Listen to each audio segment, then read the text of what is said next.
Fix bayonets. Steady on my command. On 3, 2, 1, charge!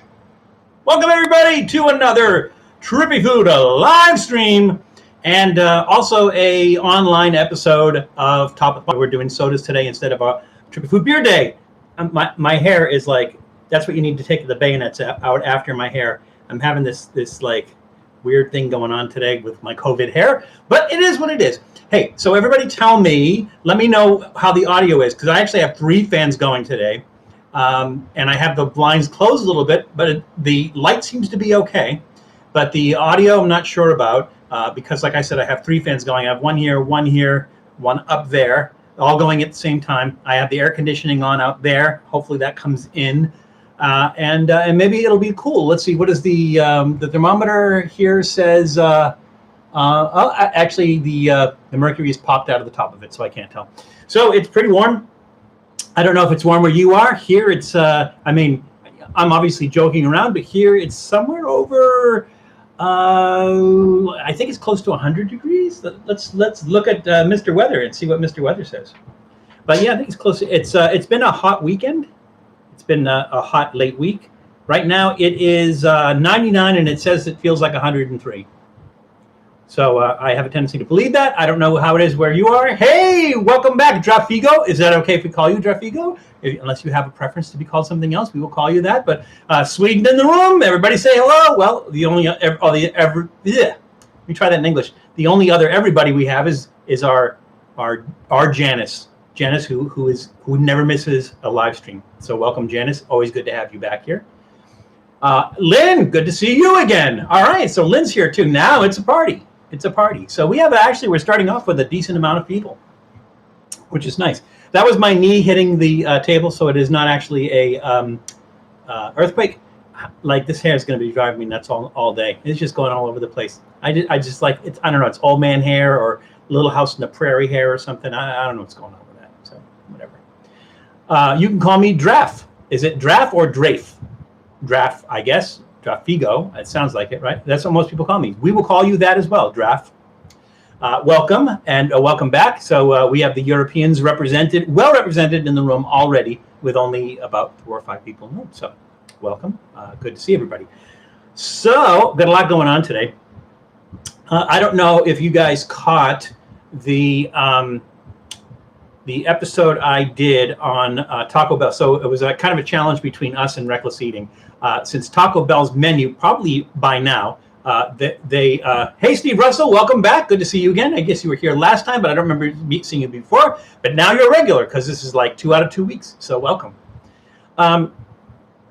Reckless Eating, Matt challenged us to do the menu at Taco Bell that was going away. So Taco Bell announced that there were, I think it was a total of 11 items, something along those lines, that were going away, and they were not going to have them on their menu anymore. So the challenge was for us to go out and eat them and see how many of them we can eat. Now, I was under the impression that Matt was doing a timed challenge, but it turns out he was not doing a timed challenge. It was just a challenge to see, who could eat them all or whatever. I think he finished it. I think he actually finished all his items, and I didn't even come close to finishing my items. But all is relatively well, Steve. Let me finish this thought, and then I'll get back to you, Steve. Hold that thought on asking how things are, and I'll tell you about that in a minute. But Matt challenged us to the end of the menu items at Taco Bell. So we did that. We posted that, and at the end of that, all the items that I couldn't finish, I made into, I don't know if you want to call it an enchilada pie, a Taco Bell enchilada pie, but we took all the leftovers that we couldn't eat, and we kind of chopped them up, and we put them between layers of enchilada sauce and tortillas, and made, I'll call it an enchilada pie, I for lack of anything else to call it. And it was actually turned out pretty good. Relatively speaking, it was still stuffed with Taco Bell, so it's only as good as, hey, Matt Basa? Matt, I don't recognize your name, so you might be new here. If that's the case, make sure everybody in the room give Matt a warm and hearty Trippy Food welcome. So welcome. But we took the leftovers and we made. I'm just going to call it a enchilada pie. Casserole. I don't know what else to call it. So we ate some of that. We obviously couldn't finish that. It was a whole big tray of stuff. Lots of food. That pie you made looked good. Well, Lynn, I'm going to test that theory. So what is true about both pizza and lasagna, and maybe even some pasta? What is true about those things? All right. Anybody? What is true about lasagna, pasta, pizza? What is true about those things? Nobody? All right. We won't. I won't hold your suspense too long. What is true about that is that they, well, yes, of course, Drafe, they are good, awesomely good, but they're awesomely better the next day. So they're better heated up the next day, but also they're pretty damn good right out of the fridge, right? Hey, we have Finland and we have Sweden in the room. So we have the Scandinavian countries. Just what do we need now? We need Denmark, and we need who else do we need to have all of Scandinavia represented? But good. So Maddie, we have Drafigo 13, who likes to be called Draf or Drafe. I'm not sure which. So that maybe the two of you are acquainted with each other. But we got Scandinavia in the room. I'm feeling pretty good about that. So that's good. We need Norway. You're right. We need Norway. Okay. So hopefully, we got time. We're just 6 minutes into this thing. So maybe before the end of it, we will get Norway. So getting back to the enchilada pie, the enchilada pie, and again, because I don't know what else to call it, I'm wondering, does it taste good, like right out of the fridge? So because somebody here, who was it that said it looked good? The pie or the pie you made looked good. Lynn, you said that. So what I did was, I have some left over. Obviously, it's going to take a week to eat all that. And so I took a piece right out of the fridge. Look at that. Look at those nice layers in there of Taco Bell. I took it right out of the fridge. I didn't heat it up. It's cold. And we're gonna taste this, and we're gonna see if days later, out of the fridge, if it tastes better. We'll test that theory. Right? So, anyways, Maddie, welcome. Everybody is well. I see that everybody is already welcoming Maddie to the room, so that's good. So, who asked? It was Matt asked, "How am I doing?" I think Lynn said, "I hope you're doing well." So I am doing well. However, for all of the LA-based people out there, I ate at this Mexican restaurant called Casitas in Burbank, California, and they're famous for their breakfast tacos. But they have really good. I don't want to call it like street Mexican food, but it's kind of lowbrow Mexican food. It's not like a fancy sit-down restaurant or anything. It's mostly takeout. They do have a couple of tables in there which they're not using during COVID, of course. But it's legit. It's freshly made, and it's really, really good. However, like I don't know what your experience is in hot sauces that you get at a Mexican restaurant, but this stuff, their hot sauce, their red sauce, is like hot.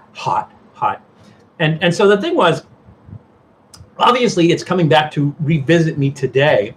But I often wondered about the term Montezuma's Revenge. I think you've heard that term Montezuma's Revenge.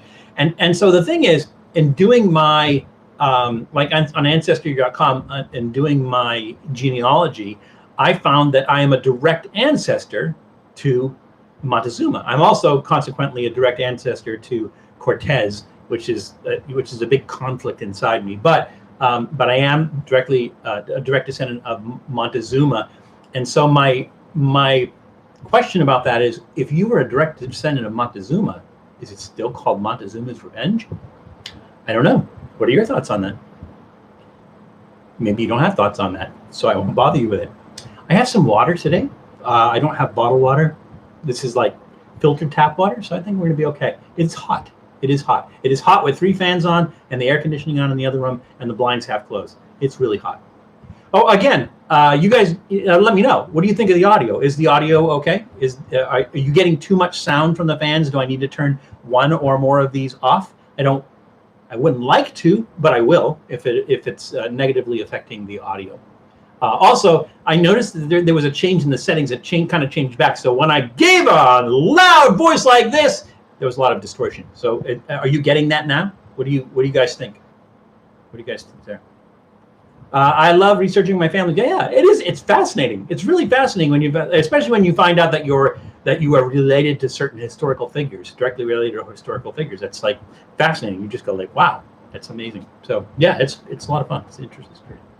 You can call it Bangkok belly. Bang.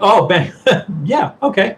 Yeah, I guess Thai food can kind of do the same thing, but or Delhi belly. I like Delhi belly. There's a little rhyming thing that goes in there. That's good too. Is that a real thing, or did you just make that up? Because it's pretty clever. I like that. I like the rhyming factor to that. Janice, audio is fine. Lynn says sounds okay to me. Maddie says sounds good. About to leave for West Virginia, and I'll be listening during the ride. So while you were in West Virginia, Steve, be sure to get yourself a West Virginia slaw dog, and then if you're back on next week, let us know how it was. Let us know where you went. Let us know what you thought of it and everything, because they're famous for their slaw dogs there. And West Virginia's not big, so it's a relatively small state. You could probably go across it, in an hour maybe. It's pretty small though. But yeah, safe travels to you. But yeah, if you're, well, I guess you can't really respond while you're listening, but that's okay. That's okay. So we will guide you. We will be your spiritual guidance on your trip to West Virginia. Okay. So we have, as far as the hot sauces go, I found a hot sauce that is relatively unused, and I decided that I would bring that out. We'll try this hot sauce today. So this is called Fat Cat Surprisingly Mild Guajillo Ghost. Now, I get nervous when I see something that says surprisingly mild and ghost. Like, I've never heard of a mild ghost pepper in my lifetime. I've never heard of it. It's bizarre. It doesn't make any sense. So and this is a really weird color. It's almost like a purpley, dark brown color, which is not indicative of. I mean, I can't think of other hot sauces that are even close to this color. Most of them are like red or orange, depending on what they're made with. Hey, Ducks Rule, welcome back. Everyone say hello to Ducks Rule. Welcome, Ducks Rule, back to the room. An old favorite of ours, an old friend of ours. So now. So we have this fat cat, surprisingly mild Guajillo Ghost. Sounds interesting. I'm gonna give it a try. I don't know whether to be disappointed if it is really mild, or give it a thumbs up because it's saying it's mild. So it's just really weird. Ghost and mild, to me, doesn't make a whole lot of sense. So let's review our snacks for today. So I think somebody said that it wasn't those. It was the other ones.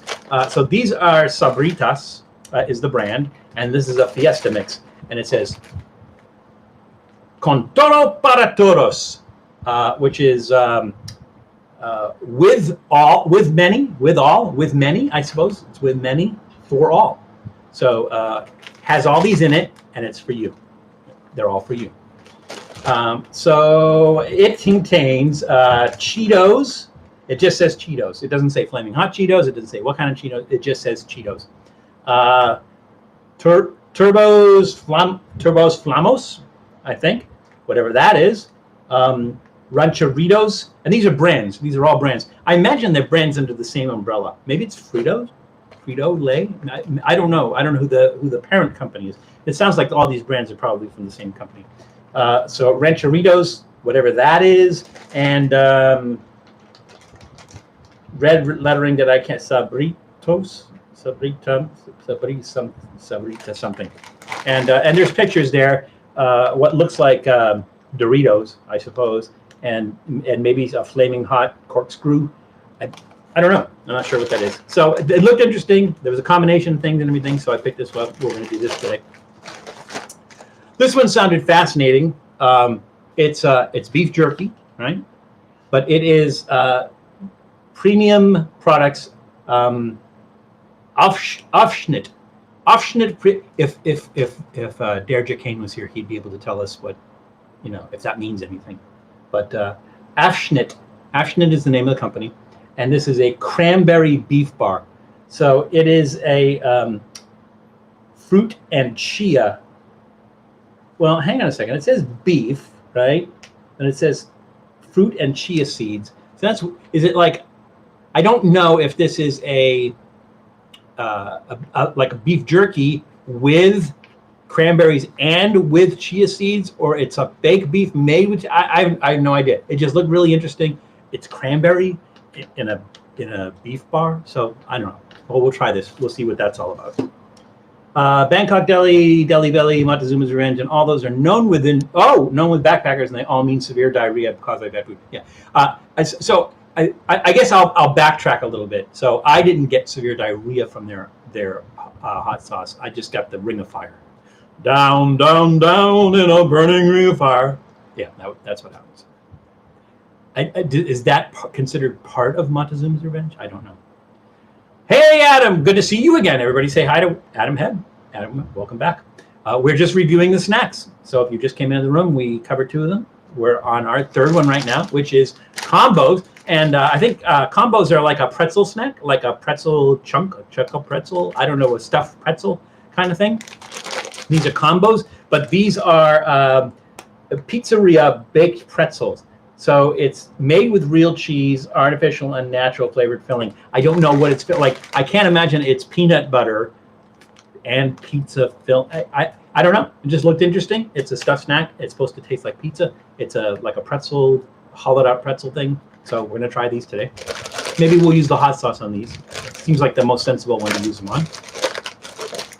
Combos are great. So all right. I mean, this is the first time I've seen this one. I know that there's the standard combos, but I like. Have you tried other brands? I think my hair's trying to escape.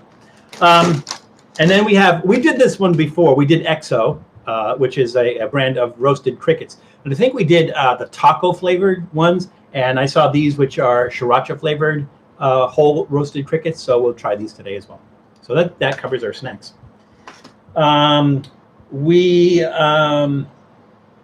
We're doing sodas today. We're doing 3 sodas today. So remember, this is our alternate week. Last week was a beer week. Next week will be a beer week. Today we're doing the online version of Top of the Pops, and we are doing 3 sodas. And again, to drink the sodas out of, we have 3 of our collectible shot glasses that we picked up during our travels to various places. So the first one is going to be San Francisco. I was kind of hoping these would all be clear so you'd be able to see the liquid in it, but we'll figure something out. So this one is from San Francisco, not a particular place in San Francisco, kind of generic San Francisco, but that's a nice little shot glass. This one is from Hawaii, and it doesn't specify where from Hawaii it was, but we got this in Honolulu. We were there during Spam Jam, which was it was a coincidence. We weren't planning to go to Spam Jam, but we were there at the same time as Spam Jam, so it's kind of cool. And this we got at one of the ABC stores down there. And if you've never been to an ABC store, it's kind of a convenience store, but they have a lot of souvenirs and everything. And we got this. There's a story behind, and there's a reason I bring that up, because while I was at the back of the store looking for shot glasses, Mrs. Trippy Food, Claudia, was at the front of the store, and she made an assumption, and justifiably so. While I was in the back of the store, one of the shot glasses dropped from my hand, hit the tile floor, and shattered. And without missing a beat, she just turned and looked at me, and she said, "I knew it!"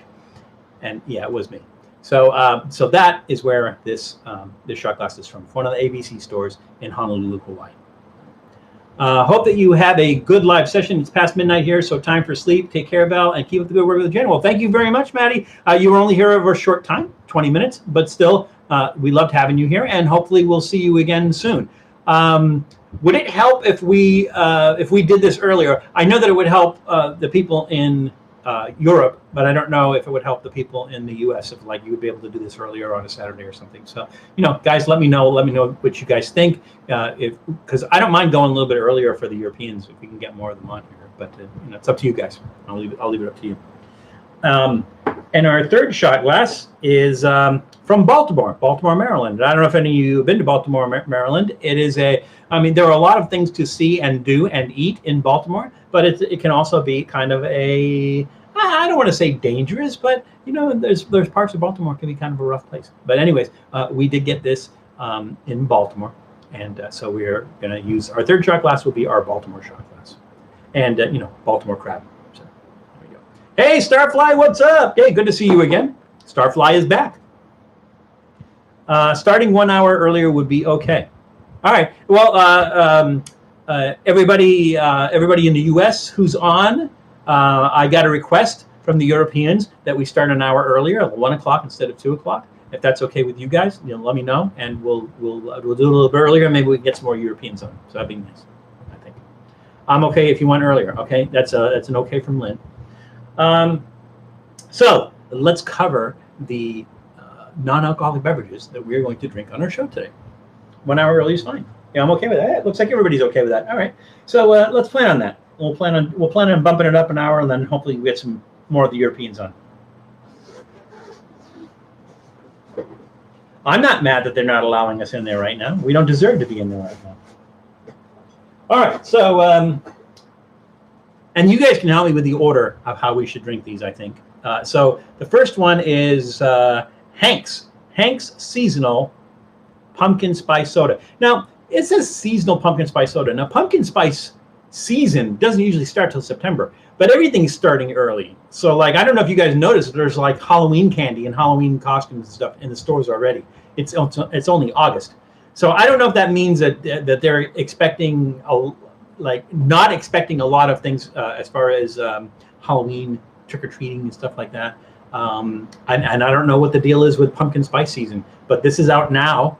It just seems a little bit early for pumpkin spice season, but it says seasonal pumpkin spice soda. And there were a couple of different ones. I got all three of the beverages that we're doing today from Rocket Fizz. And if you're not familiar with Rocket Fizz, I think maybe they only go as far east as Colorado. I think they're only like Colorado to the West Coast. I know they're up and down the West Coast. I know they're in Oregon, but we also obviously got this in Southern California. And there were I think 3 different sodas that were pumpkin spice, but the other 2 were just plain pumpkin spice, and this one actually has pumpkin puree in it.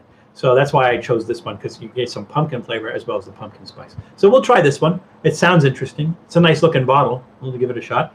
Hey, Bob, good to see you again, man. Hey, so you're on the East Coast. You are 2, 3, 4, 5. It's like 5:30. It's not too early.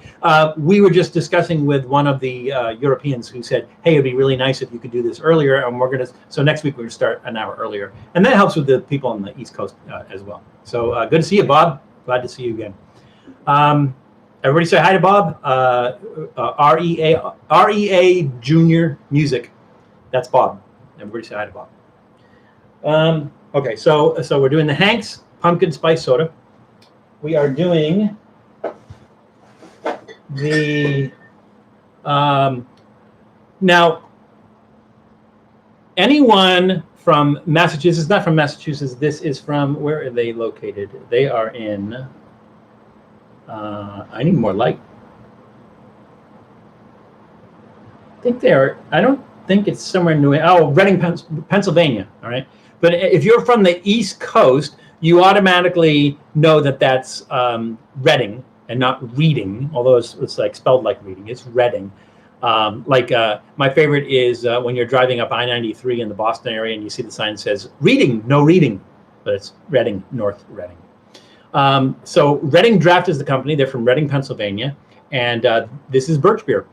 So birch beer is made with birch bark, and there was a variety of birch beers there as well, but this one looked like the most interesting, and it was traditional because this has been handcrafted since 1921. Not this particular bottle, but their birch beer since 1921. So good. Okay. Did I miss anything or miss anyone? I think we're okay. Yep. Okay. Just don't want to forget anybody. And here's the latest one. I think we were actually talking about this on a previous episode. Somebody was asking about the Lester Fixin sodas. And we were talking about the Lester Fixin sodas. And so I saw some of the old tried and true ones, the ranch dressing one, the buffalo wing one, the corn one, peanut butter and jelly one, and everything. But I haven't seen this one before, so I picked this one up. And this is mustard flavored soda. So this is Lester Fixin's mustard flavored soda. I'm thinking we're going to do this one last, because I don't know if this is going to kill everything that we drink afterwards. So we're going to do this one, unless you guys have any objections. We're going to do this last. So that is on our hit parade today. So as long as we're on the subject of mustard, anybody who was on the live stream last week remembers that we were talking about Oscar Blues French's Mustard Beer. Now, Oscar Blues is a brewery in Colorado, and they made a French's Mustard flavored beer. And so we tried to get it, but they were sold out. And I think we tried to get it, I think it was maybe like a week after they announced it. And Tom, old man from Colorado, who's not in the room yet, but I know he will be because he never misses an episode. Tom was going to try to intervene for us and try to get us some, try to find some for us and everything. And I think he said he could find it, but it was going to be like a 10-hour round trip. And I said, don't bother with it and everything. So I got an email from Craft Shack. And Craft Shack, not Horse Shack, Craft Shack. Craft Shack is the company that is kind of running this whole thing. And they're the ones that are selling this beer online. And so I got an email from them, and it said, hey, here's another chance for you to try the beer. Because I signed up for this list. So they sent me an email, and they said, here's a chance for you to try this beer, right? So I get the email, and it's no longer than 10 minutes later. And I go to the website. I follow the link. I go to the website, and I go to click on buy, and it's grayed out, and it says sold out. And I'm like, how could it be sold out? I just got the email 10 minutes ago. So I send them an email. Let me see if I can find the email, because I think it's funny, sort of funny. What do you mean funny? Funny how? How am I funny? Do I amuse you? How am I funny? Okay, so, yeah, here it is. So I sent them an email. Let's see if I can find mine. Okay. So my email to them, you've sent me notification that I have an opportunity to purchase the French's Mustard beer. And when I click on the link to purchase it, it tells me that it is sold out. Is this an error? I would like to review this beer for our Travel and Food YouTube channel, but wonder why you would send the notification if the product is unavailable. Can you help? Thank you. So I got this nice email back from them. It says, hi, Valentino. Thank you for contacting Craft Shack. Thank you for contacting Craft Shack support. It appears the mustard beer once again sold out within minutes after sending out our second chance email. I'm sorry you missed out on this product. If there's anything else I can help address, please let me know. I'm thinking of how I want to respond to that. I'm thinking I want to respond to that and say, yeah, how about this? How about you don't sell it to somebody who's already bought it previously? How about you narrow your list down to the number of I think it's a 6-pack, number of 6-packs that you have available. How about you, if you have 200 6-packs, how about you don't send out 2,000 emails? How about that? So it just kind of annoyed me, but tried again to get the mustard beer and sold out within minutes. So I was unsuccessful in being able to. Hey, Terry came into the room. He snuck in while I was busy checking out my email. So welcome back, Terry. So today we're going to have to settle for mustard flavored soda. It's not French's mustard flavored soda, but it's mustard flavored soda, and maybe the beer will somehow materialize. We'll somehow figure out some way to do the beer. So there we are with it. So let's do this, because that I'm going to call it enchilada pie, Taco Bell pie, Taco Bell casserole. I don't know what to call it. You guys, you can help me think of a name for this, right? Taco Bell casserole, Taco Bell enchilada pie. It's not really enchilada pie, but it's kind of enchilada because I use enchilada sauce and there's layers of tortilla in there. So I don't know. But anyways, before this gets room temperature, which right now is probably about 90, before this gets room temperature, I'm going to eat it cold, because it's right out of the refrigerator, and see, does it stand up to being right out of the refrigerator? And for those who just came, enchilada, yeah, it's hard to put those together. Enchilada. I like that though. It almost sounds like the scientific name of some kind of animal. Enchilada. I like that. Enchilada. Taco Bell enchilada. We have to work Taco Bell into there somehow too, but we'll figure it out. So for those who don't, who just came in late, who don't know what this is the remainder of the Taco Bell menu items that were being eliminated, that I couldn't eat all, that I created this thing on my plate, and so we're going to try this cold right out of the refrigerator and see if it stands up to, see if it's like lasagna and pizza, which is always good like the second day or right out of the refrigerator.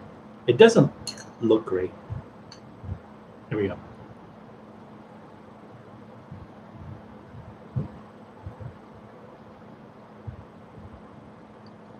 It needs something. I can't figure out what it is. It's really heavy on the tortilla flavor. And then again, there's like tortilla chips in there. That tortilla sauce that I used, enchilada sauce that I used, had a nice spice to it. So there's that nice spiciness to it. It's a little bit meaty. Maybe like I've had, even like meat lasagna is a lot more meaty than this is. I'm trying to remember how many of the dishes we actually had meat in them. A lot of them had potatoes instead of meat. More cheese? No, but you know what? Because I use the Oaxacan cheese. The Oaxacan cheese is kind of a mellow cheese. It's like it's almost like a mozzarella, and so it doesn't have that tang to it.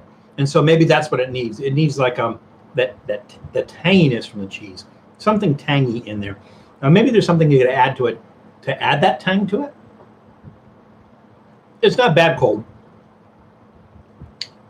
It's not great. It's not something, like I wouldn't run out to Taco Bell, grab a bunch of menu items, go home and make this. But being that it's in the refrigerator, it's not bad. Hey, Stoner, welcome. Everybody say hi to Stoner Kitchen. He usually doesn't miss an episode either. He doesn't even miss an episode when he is walking on the trails up in Alaska. That's how dedicated he is. But we're not like other people that you read about who expect dedication and get rid of you if you're not dedicated. We're not like that. We appreciate everybody who comes in. We like to think of you guys as I say, all right, I'm gonna kind of step back a minute because I say we, right? And everybody goes like, we? Isn't it just you, Val? Well, it sort of is. So again, we have Jeff Fu, who was originally producing the show, and really who kind of prodded me to start the show in the first place. Well, he's been really instrumental in that. We have Jason Cantrell, who came up with the name Trippy. No, he didn't come up with the name Trippy, but he came up with the phrase, the Gastro and Petrol Report. And he's been a big supporter. So even back before we had the blog, he was somebody that I worked with that we would do unusual foods every once in a while. There's Joshua Joseph, who actually came up with the name Trippy Food. There's everybody who's like been on the show and everything. So people who've been behind the camera. The funny thing is that sometimes I'm using a tripod and sometimes somebody else is filming for me. So it is a kind of I just include everybody in there and think of it as a big group. All the people that have been on the show and everything. That's why I say we. So we. Yes, Janice, you are right. Oh, okay. You're just answering for a Stoner. Okay. Well, I'm not eating the rest of it. I still have some in the refrigerator. I mean, you can't eat. I mean, seriously, do you saw the size of that pan? It's not like I'm going to eat that whole pan, one sitting. Matt might, because he managed to eat all of his items. I feel like I failed there. I feel like I maybe ate a third of each one of them. But the thing was, if I did what he did, and he just like kind of ate each one at a time, I would have got to maybe 3 or 4 of them. I wouldn't have been able to do the rest of them. And I would have missed out on the taste of them. So that's why I did them like, a piece of each one at a time. Kind of a circular thing. That's why I did that. Not bad. The thing is, when you eat something like that cold out of the refrigerator, your mind goes to like lasagna, right? And so, but the thing is, enchilada sauce does not taste like an Italian red sauce. So, and tortillas don't taste like lasagna noodles. So the thing is, your mind kind of plays tricks on you and is expecting to taste that because you just pulled that out of the refrigerator and it doesn't taste that. So, but no, not bad cold. Not bad cold. Not great, but not bad. Some water to rinse the palate with. So we got 4 snacks. We got 3 sodas. So what should we do? All right. Snack soda, snack soda, snack soda. Wait.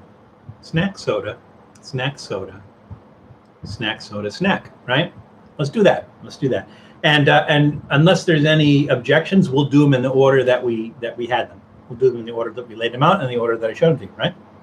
So we're about half an hour in. I think we're at a good place to start. So we were going to start with these deep fried bacon wrapped tamales and enchilada sauce is one of my favorite. Oh my God, did you make that up? Because I've never really had. Oh my God. So do you kind of? How are you gonna do that? Deep fried wrapped in tamales. So you wrap the bacon around the tamales and then you deep fry them, and then you put enchilada sauce on the top of that. Wow, that does sound really good. And I know why you're called Stoner Kitchen, but still, that does sound really good. All right, so we're going to try these Sabritas, which has 4 of the different brands that are under this umbrella, or that share the umbrella that this is under. And we're going to go ahead and try this Fiesta mix. Hey, Roland, welcome to the show. Everybody say hi to Roland Mendoza and Edwin Maldonado. Are you Hispanic? So you missed the part where we were talking about Montezuma's revenge, and I talked about doing my genealogy and found that I'm a direct descendant of both Montezuma and Cortez. So yes, I'm Hispanic, but I'm also Italian, and I'm also some other stuff too. So I'm a mutt, but I think genetically from my DNA, I'm mostly Italian. And then there's a lot of other stuff thrown in there. So I think after that is Native American, and then there's Spanish, and then there's Portuguese, and there's even some British Isles in there, and I think maybe some European Jew or something like that. So just a mutt. It's probably one of the reasons I'm not a racist. Is like, I'd have to hate so much of myself. But yeah, welcome. Edwin, I don't recall seeing you before. You're new to the stream. Maybe you've watched the stream before, but you haven't said anything. But I haven't actually seen you on the stream. Roland, I think you've been on before, right? And yes, I've done well. I'm doing well, Roland. Thank you.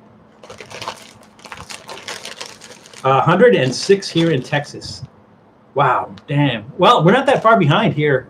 It was 100 and something yesterday. Well, and this is just in the LA area. There's some places surrounding area. I think somebody from Phoenix was saying it was like 117 or something there in Phoenix. So yeah, it's hot all over the place. It's crazy hot. Yes, came from Reckless Eating. Glad to find you. Well, glad you found us and welcome. So we always welcome people. And we're just one big happy, dysfunctional family. So welcome. I've been here and there, Val. You're right. Yes. Yeah. I think Roland. Correct me if I'm wrong. Is we had the discussion about Waco, and we were talking about West and kolaches from West and stuff like that. I think was that you, Roland, that we were having that discussion? All right. So it smells like Flaming Hot Cheetos, and you can see that whatever those red corkscrew things are definitely like Flaming Hot Cheetos and everything. So I don't know if I can match that to stuff that's on the bag because it just shows you like all the ones in the bottom all mixed together, but it doesn't tell you what's what. So we'll try each one of them and see what we think. So I think I'm going to try those Flaming Hot looking ones last, only because they'll probably kill the taste of everything else. So this looks like a Frito corn chip. But then it also almost looks like a chicharron. So don't know. Let's find out. Chicharron.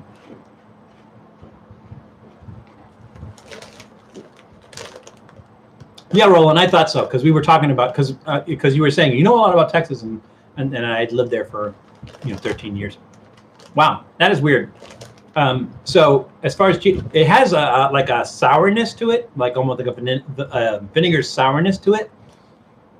But texture-wise, it's like really light and airy, so it just falls apart. There's no crunch to it. I like a chicharron that has like a little bit of crunchiness to it, or a little bit of chewiness to it. This doesn't. It's like really, really light. So, I don't know. Reckless Eating, ooh, oh boy, been following them for 7+ years. Yeah, well, they've been around for 10. They just recently had their 10th anniversary or birthday, however you want to look at it, which I think I don't know if you saw the episode that we did where we made them a cake for their 10th anniversary, but it was a bologna cake. If you haven't seen that, check that out. It's fun. Not good, but fun. It's a sabretone chicharron. Yeah, it is, I think. There's these orangey pillowy things. That one's got some red stuff on it. That's not as orangey. They taste like Cheetos. Maybe they are the Cheetos. Because it does say Cheetos, but it doesn't specify. It's not like a flaming hot Cheeto. Bologna cake. So you did see the episode for bologna cake. Any chances you're going to make it? You're going to try to make that? Good luck with that. Intergalactic Quasar 69. Your name sounds really familiar. I know you've been on here before, but I've seen that name on the YouTube. You've left comments on some of our episodes before, I believe. So welcome, Intergalactic Quasar 69. Maybe we should call you 69. Maybe we should call you IQ. Whatever you want, let us know. But welcome. Okay, let's try these things that look like Doritos. They're probably Doritos. Oh, look, there's 3 of them stacked together. The red twistings are like a Taki, but less spicy. Oh, yeah, because the Takis are really fascinating because they definitely they taste more like tortillas than tortilla chips do, which is really weird. But they definitely get that. So basically, they took like a tiny tortilla and rolled it up. And that's what the Takis seem to be. And they really have that really strong corn tortilla taste. So they're nice. I like them. Anyways, those chips are great. Now, those taste like Doritos, like your basic average garden variety tortilla chips. Not bad, just like I said, average garden variety. Nothing spectacular about it. Now we're on to the little red. I'm trying to remember what the Italian pasta is. That looks like this. Bob, help me out if you're still there, Bob. What do we call these Italian pastas that are shaped like this? I can't remember. Ziti are the kind of flat, hollow ones. Rigatoni are the long, thin ones. Yeah, I don't know either.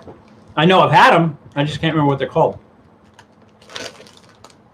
Do I still sing?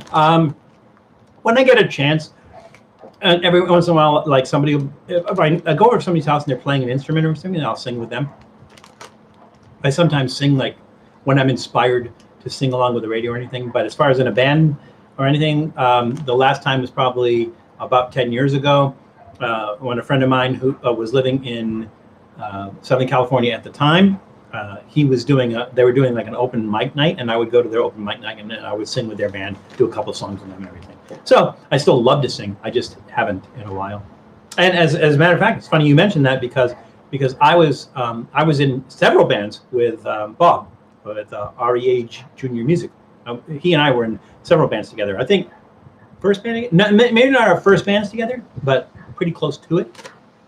We're in a lot of bands together. Well, it's got a little bit of a kick. You have that red dust powder in my throat. All right, so it's kind of a weird combination. I don't know. It's kind of hodgepodge. So let's do this. Let's see if you're supposed to eat it as a combination, and let's just like assemble here one of everything. Let's see if that makes a difference. So here we go. So here's a Fiesta Mix sandwich.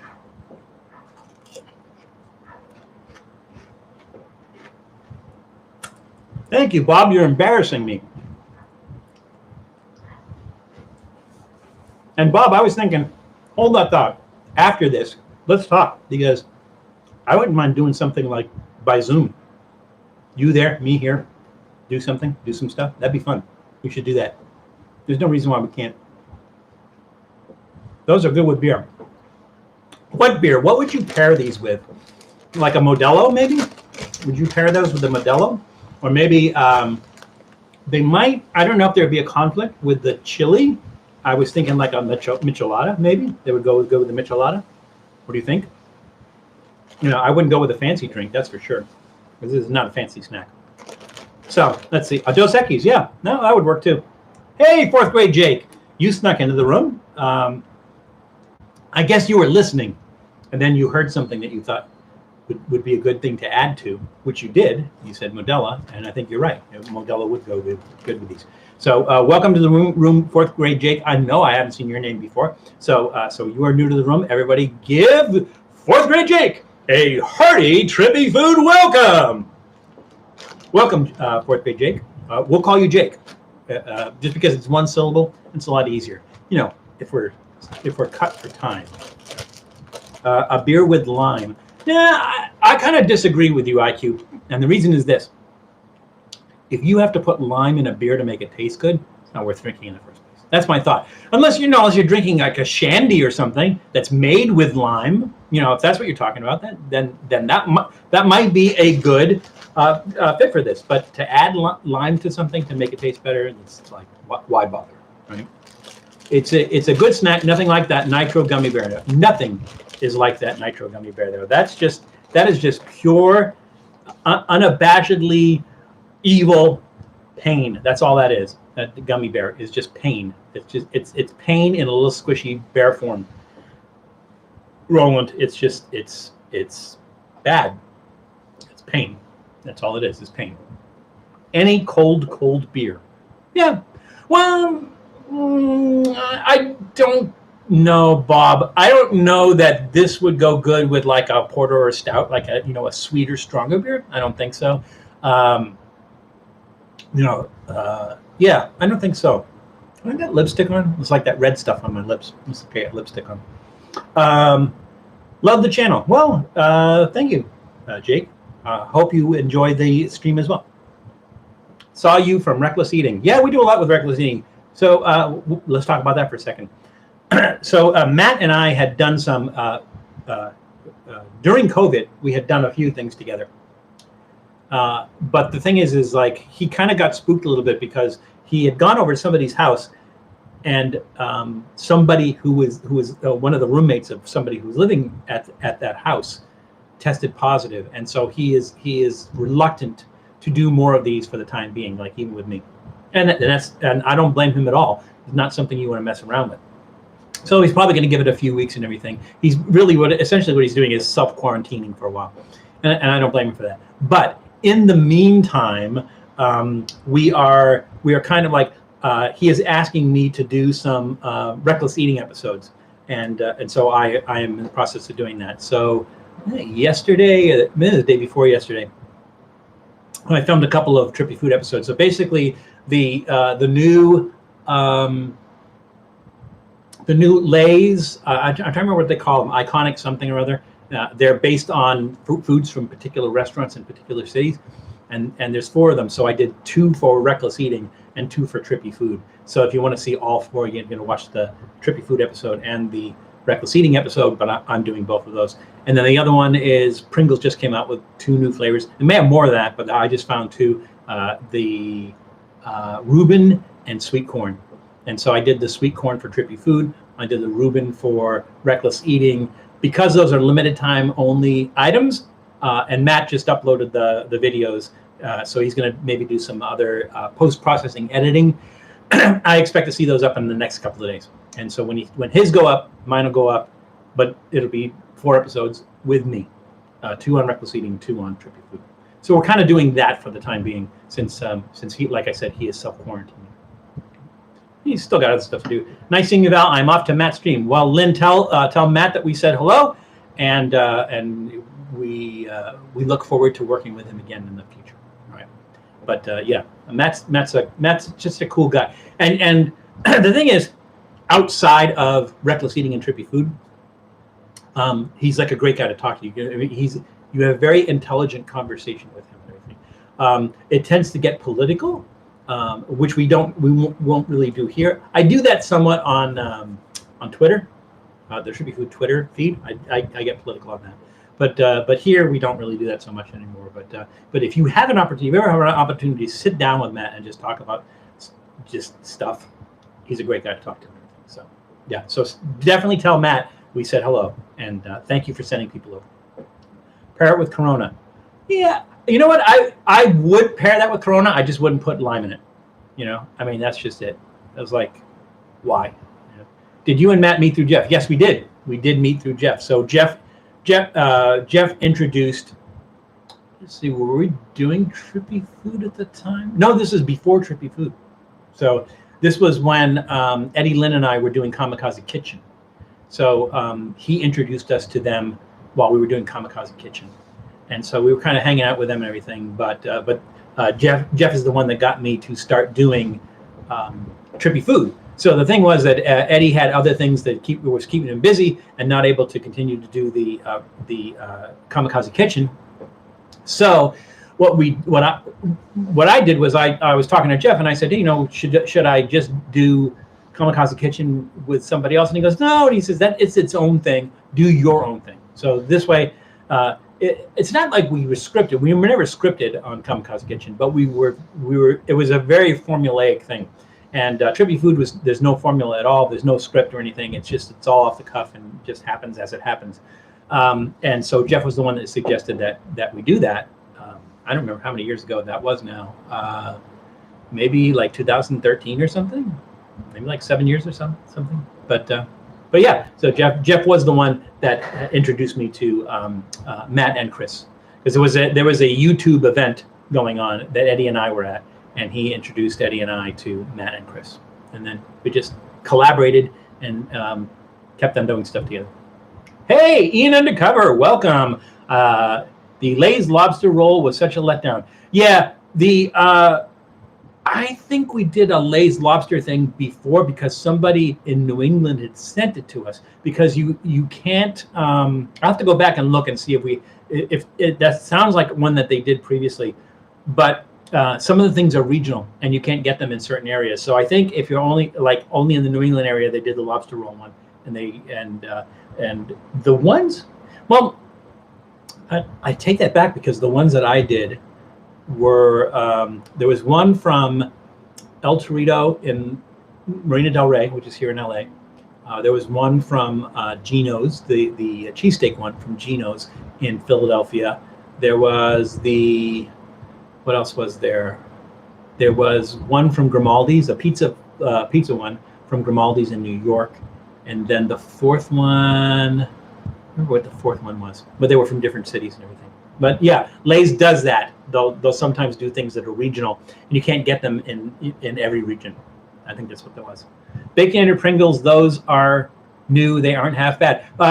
Jake, we did a Baconator Pringles episode. So actually what we did was, we got a Baconator from Wendy's, and we ate that with the Baconator Pringles, and we compared the two of those. So that was, I think, about 2 months ago, maybe, that we did that. So Jake, if you get a chance to check that out, I'm trying to remember if it was on Reckless Eating or if it was on Trippy Food. I don't recall. But look for it. If you can't find it, let me know. I'll find it for you. But welcome. Still sucks. Yes, COVID does still suck. We'll talk about COVID in a little bit. I have some COVID things to talk about. We'll talk about COVID a little bit. COVID and how it relates to travel and food. Everything.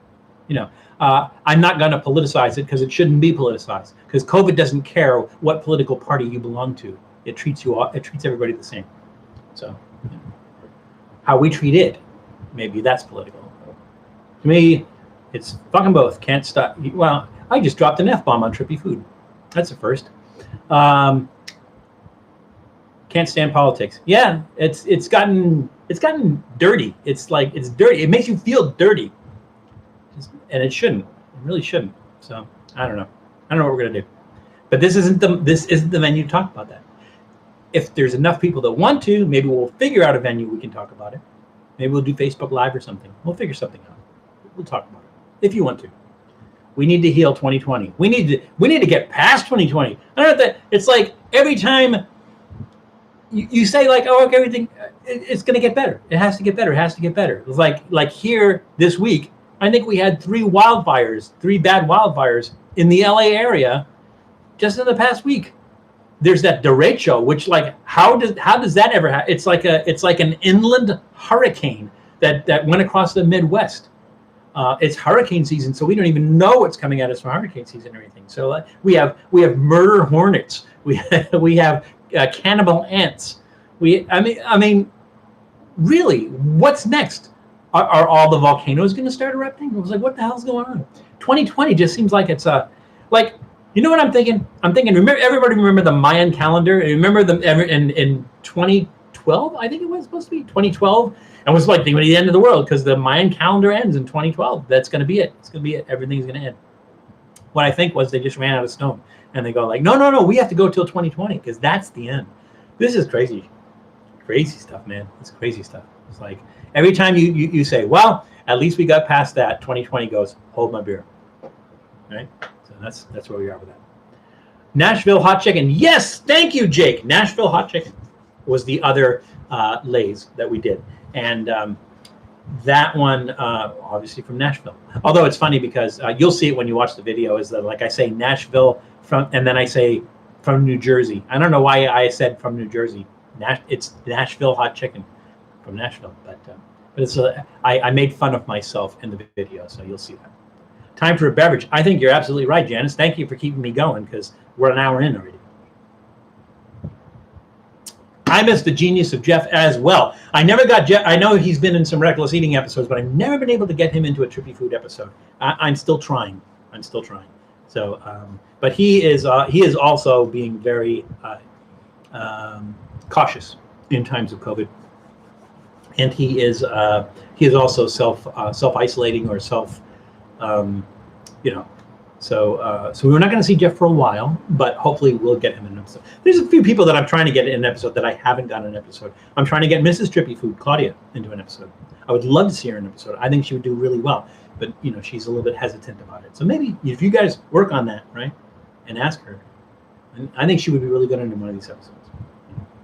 7-Eleven has their own brand of Takis. They aren't that good. I would imagine they're not. Maybe they buy old Takis and just rebrand them or something. 7-Eleven has the chili relleno. I don't know how to say that. Lay's chips. Roland, you were asking. It wasn't you that was asking if I was Hispanic. Who was it that was asking if I was Hispanic? I am Hispanic, but I don't even pronounce my own last name right. So, chili relleno, I think. Lay's chips. I'll have to try that. I did not see those. Are they one of? Yeah, they wouldn't be one of the iconic ones. Just a new one. Try that. Alaska gonna melt. Yeah. Yeah, or Iceland. No, Iceland's not icy. It's Greenland that's icy, and Iceland that's green. Greenland will melt, and that will. If the ice shelf on Greenland melts, we're screwed. We're just screwed. 2020, yay! There's also that tick disease, not Lyme, in China that killed some people this year. Yeah, and where was it in Asia that they had a problem with bubonic plague? Yeah, so bubonic plague is back. Woohoo! The bonus flavor icon chip. Yeah, but so the thing about the flavor icon ones, that they're based on places, right? So what is the place that they're basing the chili relleno from? That's on a flavor icon. Are they just saying it's an iconic flavor and not really doing a place? Anyways, so Janice was right to prod me and keep me going. We're going to open one of the sodas. So I'll just start in the order that we did them. So let's start with Hank's Seasonal Pumpkin Spice Soda. So we're ahead of the pumpkin spice game because that doesn't start till September. Well, September's only a few weeks away. But we're going to try Hank's Seasonal Pumpkin Spice Soda. So I have Ariel here. It's a New Mexican restaurant. Oh, okay. I'll have to figure out which one. Probably from, well, I don't know. I'll check that out. 7-Eleven though. Yeah, I'll definitely. Relleno. No tilde, no enye at the end. It's just an N. So it's relleno. Okay. Early in the pumpkin game. Yeah, very early in the pumpkin game. I thought the same thing because it said seasonal pumpkin spice soda, but it's like it's not pumpkin spice season yet. So we're starting early. We're ahead of the game. Now I have to figure out what to do for pumpkin spice season. Let's see. Which glass should we use for which shot glass should we use for pumpkin spice? Should we use Hawaii? Should we use San Francisco? Or should we use Baltimore? What do you guys think? What goes good with pumpkin spice? Pumpkin spice is kind of a northern thing, right? So let's go with Baltimore. Thank you. All right, here we go. You're not going to see that because let's see what color that is. Kind of an orangey color. Lots of fizz. Cheers. Salud.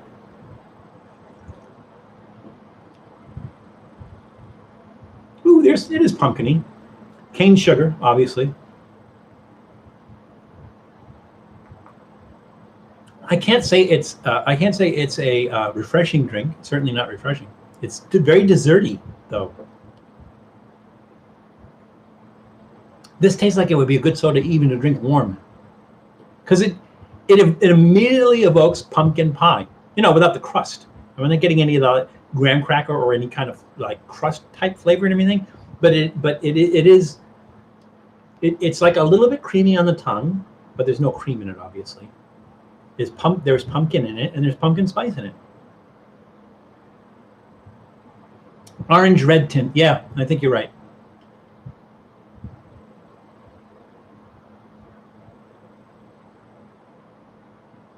That's nice. It's not too spicy. It's not too pumpkin-y. It's nice. It has a nice sweetness from cane sugar. It's really nice. That's going to get a big thumbs up for me. All right, Hanks. You rock. Let's put that back on ice in case we want to revisit that. And let's go on to our next snack. We got to keep things moving ahead. Cocina Azul in Albuquerque. I've been to Albuquerque. I don't think I've been to Cocina Azul. There's a place I have been to. It's right across from the college, and it's like this big A-frame place, and they're famous for their hatch chili burgers. I had that there. I also ate at a Native American place there. I had like a Native American banquet. That's what they call it. It comes with 12 items, and it's really reasonably priced. That was really good too. But that was in Albuquerque. We'll have to get back out to Albuquerque, do a couple episodes out there, and Taos, because we have our friend Mary Winters, who has the Adobe Cafe in Taos that does this amazing fry bread and pinon coffee. So I'll have to go out there and we'll do an episode. So now we are doing the Aufschnitt cranberry beef bar with fruit and chia seeds. Sounds weird. So, but that's why we're doing it, because it sounds weird. It's trippy food. All right, here we go. That smells like beef jerky. So I don't think it's like, I thought maybe it was a chia seed thing supposed to be like beef, but I definitely smell beef in here.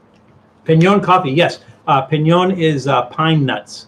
And basically they take pine nuts and they kind of grind that up and they mix that with coffee. I don't think it is instead of coffee. I think it's with coffee. I don't know. I have to double check that. But if you go to Trader Joe's, occasionally Trader Joe's has pinon coffee.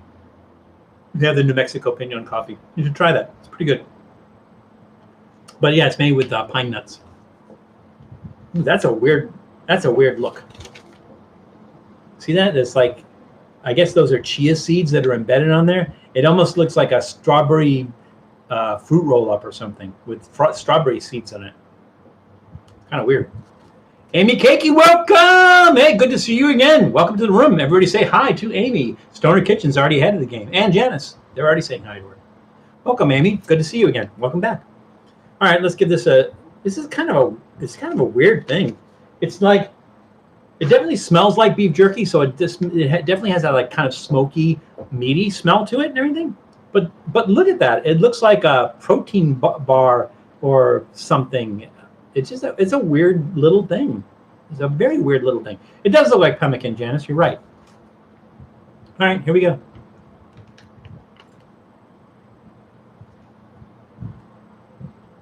It is not like beef jerky at all, because beef jerky has that. What do you call that? Like a fiber. That fiber running through it. Or when you bite into it, you kind of pull it away. It doesn't break evenly and everything. There's no fiber to this at all. It's like whatever meat is in here was ground up. Now, I'm definitely getting a taste from the chia seeds, which is almost like a sunflower seed kind of taste. I'm getting a little bit of the cranberry taste, but the taste that cranberry offers is tart. Right? Usually like a really tart taste. It's really muted in here. Now I imagine there's no sugar added, but sometimes cranberry, most of the time I think cranberries add sugar, but they still has that tartness to it. And that tartness isn't in here. And it's just like a hint of cranberry taste. And then the beef is completely lost. And the texture is not good. I mean, if you're expecting a beef jerky, if you're expecting something completely different, maybe it's okay. Maybe it's okay.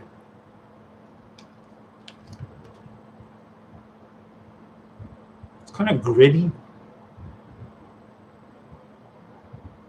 Yeah, I like pemmican. I agree.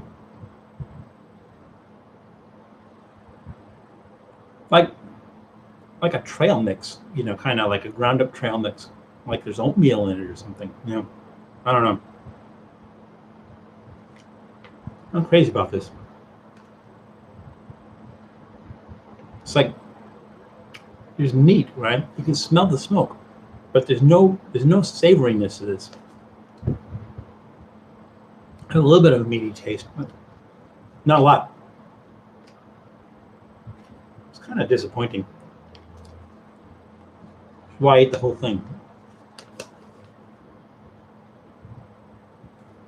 That nuttiness is weird. I found some Bulgarian feta cheese in a Middle Eastern market that blew my mind. So good. If you can think of the brand, let us know. Unless it was like homemade. Was this where was this Stoner Kitchen? Where'd you find it? Or where was the Middle Eastern market? That the chia seeds adds a funky texture to that I'm not crazy about. I'm gonna give this a thumbs down.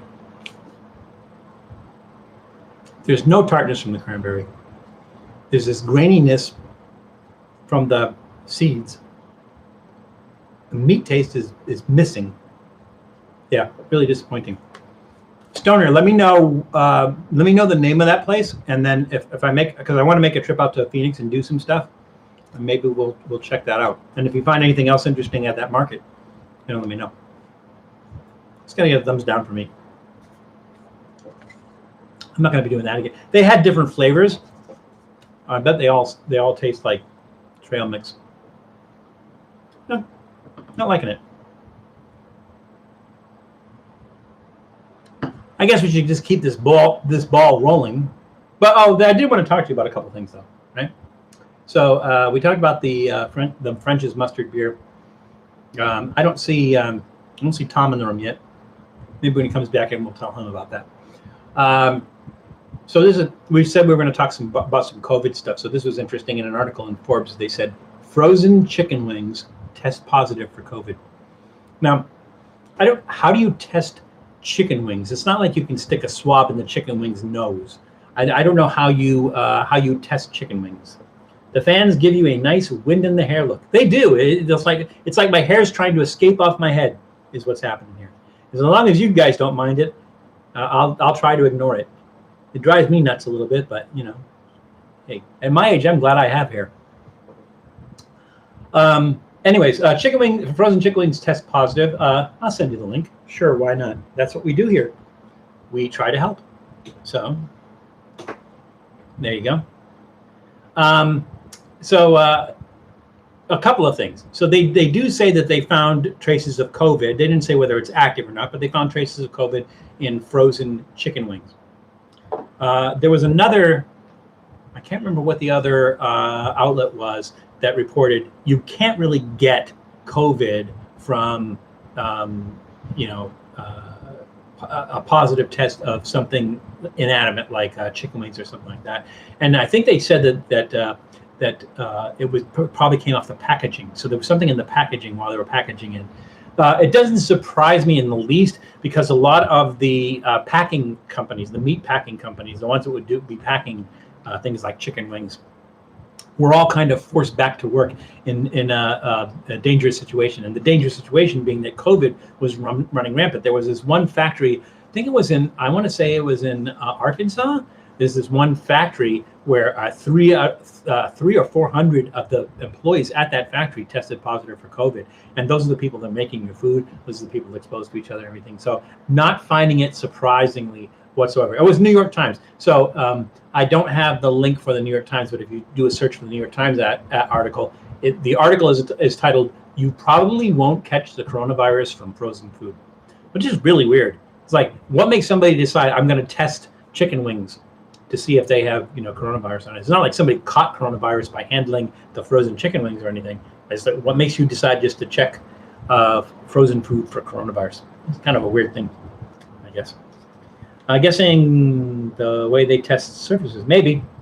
American Heart Association is now officially saying COVID causes heart damage. Well, it does cause a lot of other organ damages. It certainly causes permanent damage to the lungs. They are saying that it also causes some damage to the brain, but I don't know what else. It was like the thing is we really don't know a whole lot about it. It's like, and people are saying, well, first you tell us to do this, then you tell us to do this, then you tell us it's this, then you tell us it's that. Well, the thing is, who knows anything about it? It's called COVID-19 because it was discovered in 2019. Nobody knows anything about it. You can make assumptions like, you're going to have herd immunity. Will the herd immunity work? If you've gotten it once, you won't be able to get it a second time. Do you have the antibodies? Nobody really knows. We really don't know. Don't know enough about it. So, yeah, we're just kind of messed up. We just have to be careful. We just have to try to ride it out. Try to follow the guidelines, and try to stay away from people who don't. I don't know what else to do at this point. It's kind of weird, but it is what it is. Travel, on the travel side of it, kidney and lungs, you got two, but heart damage is scary. Yeah, but I also heard of brain, maybe not brain damage, but brain function. Like it affects brain function, also maybe on a permanent basis. I don't know. I'll have to check into that, Stoner. So the other thing, we talked about food. Let's talk about travel. So from a travel standpoint, here, let me show you that one. And there you go. So this was from CNN, where the UK government announced that late on Thursday, anyone arriving in the UK from France, where the COVID-19 infections are high, would have to self-isolate for 14 days from Saturday onwards. So there was this mass exodus of Brits who were vacationing or working in France to come back. So there was this huge number, this huge influx of people who were making this mad scramble by train, by plane, by boat to try to get back to the UK before this took effect, because they didn't want to have to quarantine for 14 days. So travel's being affected as well. Like, I don't know right now, like I know hotels are open. I know you can stay in hotels. I don't know how, like, and bed and breakfasts. I don't know how safe it is to stay at a bed and breakfast or to stay at a hotel. I'd imagine a hotel, a good hotel, a decent hotel, might have higher, more stringent regulations as far as how they clean the rooms and how they disinfect the rooms, and maybe not so much for a bed and breakfast. I really don't know. I feel bad for the cleaning staff that have to work in those rooms, because they have to, I'm sure they wear masks, but the purpose of the mask is to protect other people, not to protect you. Not an earthquake, just my foot. So yeah, I just like the travel industries right now is really hurting. And what a lot of people are doing is they're selling futures. So like, in other words, you pay for a hotel room, but you don't have a date where you're going to stay. You just say, hey, I'm gonna pay for a hotel room now, and maybe in 2021 I'm going to actually stay at the hotel. They're doing stuff like that. But the way we do a lot of things are going to change. There was a I can't remember where it was, but they made this outdoor concert venue. It looked like maybe they did it at like an old drive-in or something, and they created these little boxes. They look like little boxing rings, and each one is about 6 by 6, and then they're separated from all the other ones, and they're just set up in the field. So you go in there, you sit in your little box with, I think it's up to 6 people or something like that. They don't allow more than that. and you're a considerable distance from each other person, and then the band is performing up on the stage, and they have like the big TV so you can see what's going on and everything. So I think a lot of these things that are changing are going to permanently change. So even after COVID passes and everything, people are just going to say, well, we're doing it this way, let's continue to do it this way. Things are going to change, and I don't think we're completely sure how it's going to change yet. It's just changing. It's changing all over. Which is why they closed the okay, a very low occupancy at a hotel I worked at. Yeah, which is why they closed the restaurant. They closed the restaurant and the hotel, or just the hotel? Just the restaurant, Bob. I wish I wasn't so paranoid about COVID and want to travel right now since everything is not as busy. Well, Amy, here's the thing about traveling right now. You might want to reconsider that for this reason.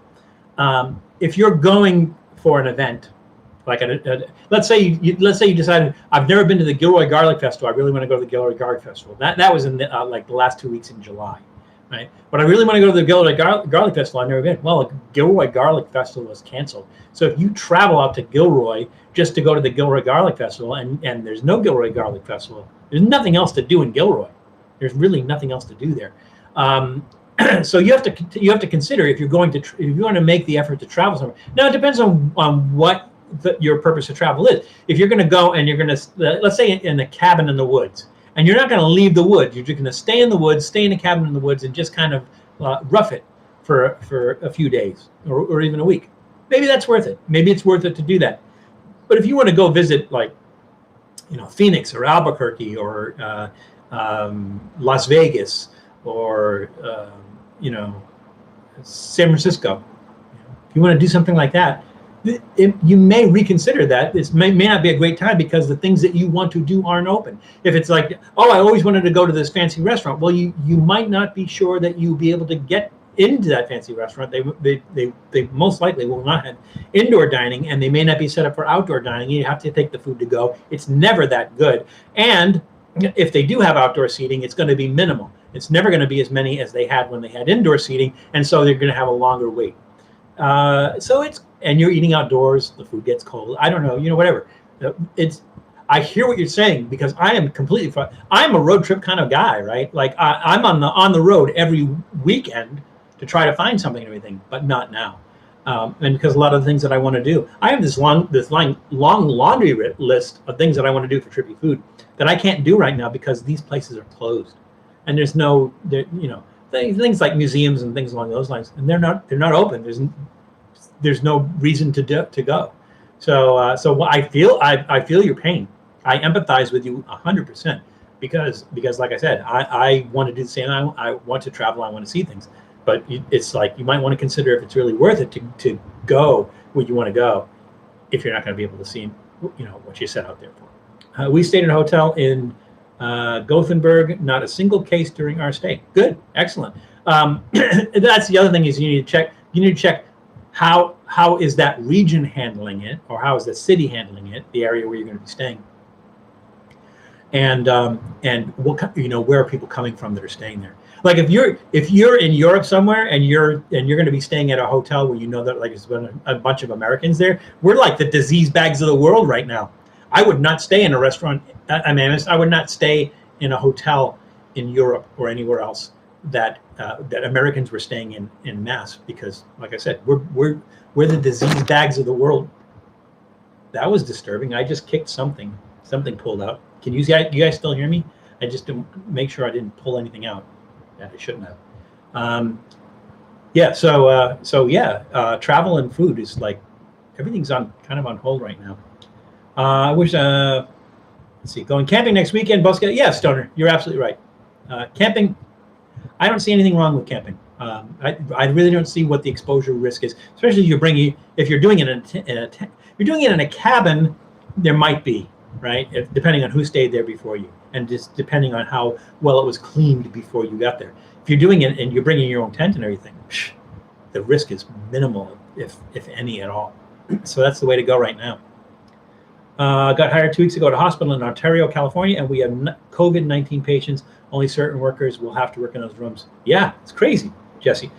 Wait a minute, Jesse, did you come in and I didn't? No, see, there you are. You said hi, everybody. I completely missed that. You guys have to keep me on track. I don't want to miss anybody. So, if I miss somebody and I don't mention you bring it up. We had this problem about 4 weeks ago. we actually had LA Beast. LA Beast was on there, and he said, "Have a good day" on the chat, and I completely missed him. I did not recognize the fact that he was on there watching the stream. Kevin, if you're out there right now watching, I apologize. I don't know if he is or not, but he made himself known, and I completely missed it. I feel like a jerk.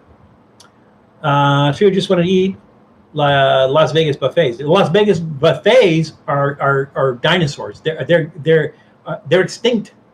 Las Vegas buffets. Nobody is doing buffet anymore. Any of the places that were famous for their buffets have changed the way they do buffet. I mean, they still do buffet, but they've changed the way they do it. They do it cafeteria style now.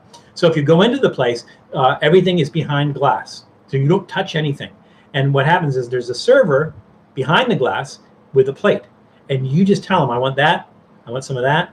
I want some of that. Give me a lot of that. No more. Give me some of that. Give me some of that." And then at the end, you pick up your plate and you go sit down. So the old glory days of just going down there and building Mount Everest on your plate, those days are done, and they will probably never return. But that's how it is. Buffets will be a tricky situation moving forward. Yes, just as we just mentioned, Stoner, you're absolutely right. You're still there. Ah, good. That's good to know. So we survived the earthquake. Earthquake 2020. Hey, Rob Switch Reviews. I don't think I've seen you before. I think you're new to the room. Everybody say hello to Rob. Are you okay? We just call you Rob. We're just going to call you Rob. We're trying to cut down the number of syllables so that way we can have longer episodes. But if we're all friends here, so if you're okay with Rob it is. Everybody else is saying Rob, and you say Rob works. Great. We're all in agreement. Welcome, Rob. A little bit more water. Let's see. We did snack, soda, snack. Time for another soda. We got to step this up because we are. It's at 3:21. All right. So wait a minute. Did I pull out the birch beer and we didn't bring it? I just hadn't to pull it out yet. Okay. I'm imagining things. So again, this is Reading draft, and it's Reading, not reading, just like they say in the Northeast. Reading draft. They are from Reading, Pennsylvania, and we're going to try their birch beer, which is I think you guys can correct me if I'm wrong. Maybe do a quick lookup on that, but I believe that birch beer is made from birch bark, from the tree. I think. Somebody check that out for me. Ariel is at the ready. Thank you, Ariel. It's damn it, Rob, if I'm in trouble.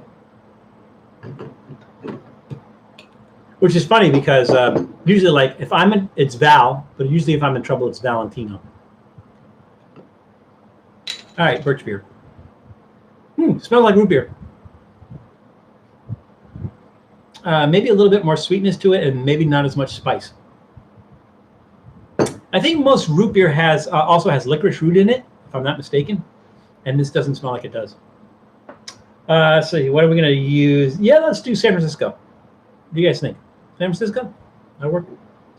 Let's see what color this is. It's kind of, well, I'll do it close here so you guys can help me out on that. It's typically brown cola root beer flavor. I mean, color. Lots of bubbles. That's nice. Salud. Birch beer is made from birch bark. Yes, I thought it was. I just wanted to make sure. I don't like to lie. Ooh, that's nice.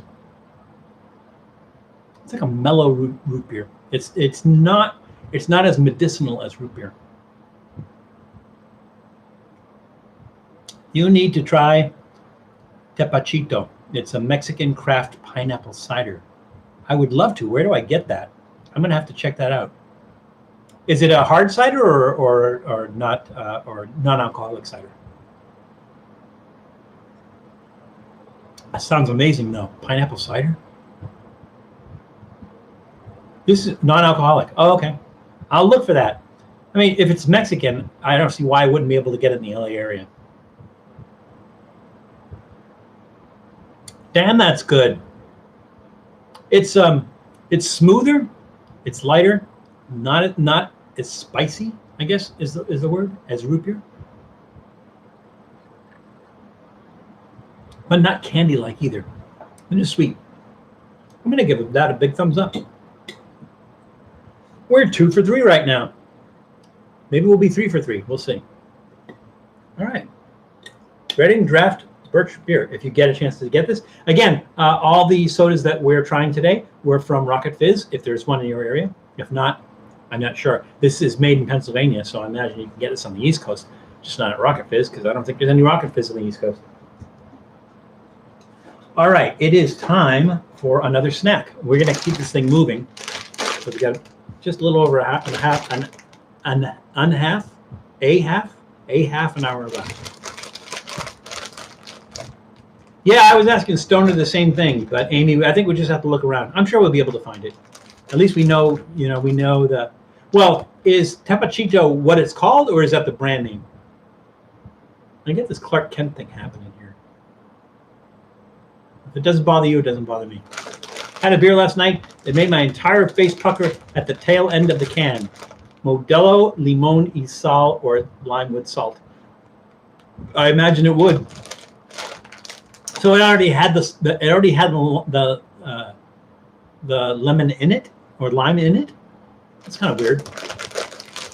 I like Modelo by itself. I don't know why they feel they have to do the Corona thing and put lime in it. Like lime and salt, or for like tequila. Everybody. If you ask somebody like, do you like tequila? And I go, no, I hate it. I'm like, let me guess. You got drunk doing shots of Jose Cuervo and did the lime and the salt and that whole thing, right? And they said, yeah. I'm like, well, that's why you hate tequila, because you haven't had a good tequila that you can put in a small glass and sip that. A good tequila, you can do that. But, you're getting drunk on Cuervo, which is crap. Yeah, I'm not surprised you don't like tequila. That's why, like I would not suggest to somebody who's never had tequila before to start with Cuervo. Not at all. It's kind of like, and Bob, maybe you can help me out on this, because Bob is a guitarist. Maybe you can help me out on this. It's like if you learn to play guitar on a bad guitar, like like a beat up old cheap guitar, does it improve your playing a good guitar, or would you say it works the other way around? Like if you learn to play on a good guitar, then you can pick up a cheap crappy guitar and make it sound good. Is it the same thing? I think it's the same thing, but maybe you can help me out because you're a guitarist. Although I think you'll be proud of me. I learned how to tune a guitar. You just got to get G, and once you get G, the rest of it you just you do the 5th fret thing like that. It's a sweet thing. I like it. But, yeah, you'll be proud of me. Next time we get together, I will tune your guitars for you.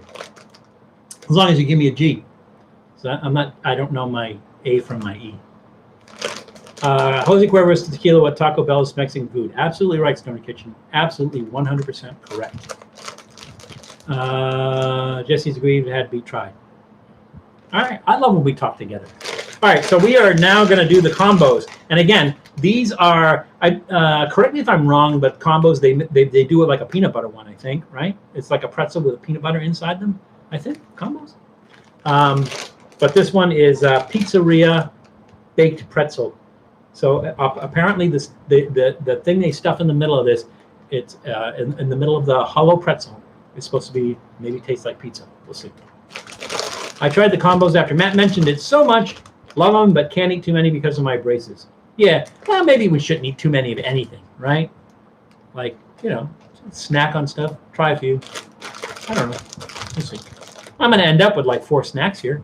Well, except for the crappy beef bar that I ate. The whole thing up. Oh, Bob, you're taking it off. Okay, well, always good to see you. I hope to talk to you soon. But also, outside of this, stay in touch with me, and let's talk about maybe doing some music on Zoom or something. Okay? Good to see you, Bob. Say hi to the family for me.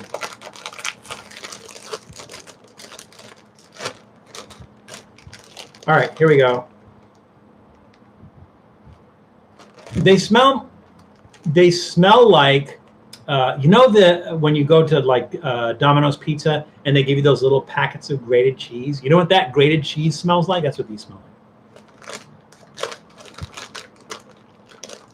Bye, Bob.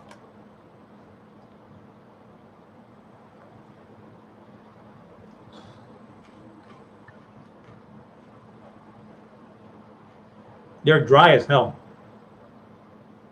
Even more so than pretzels. Because pretzels crunch and fall apart, right? But these kind of have like a dry grittiness. It's like it disintegrates into this powdery thing that's like really dry. It makes it feel like Tucson in your mouth.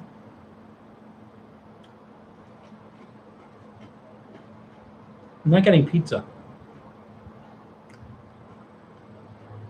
Pizza in the desert.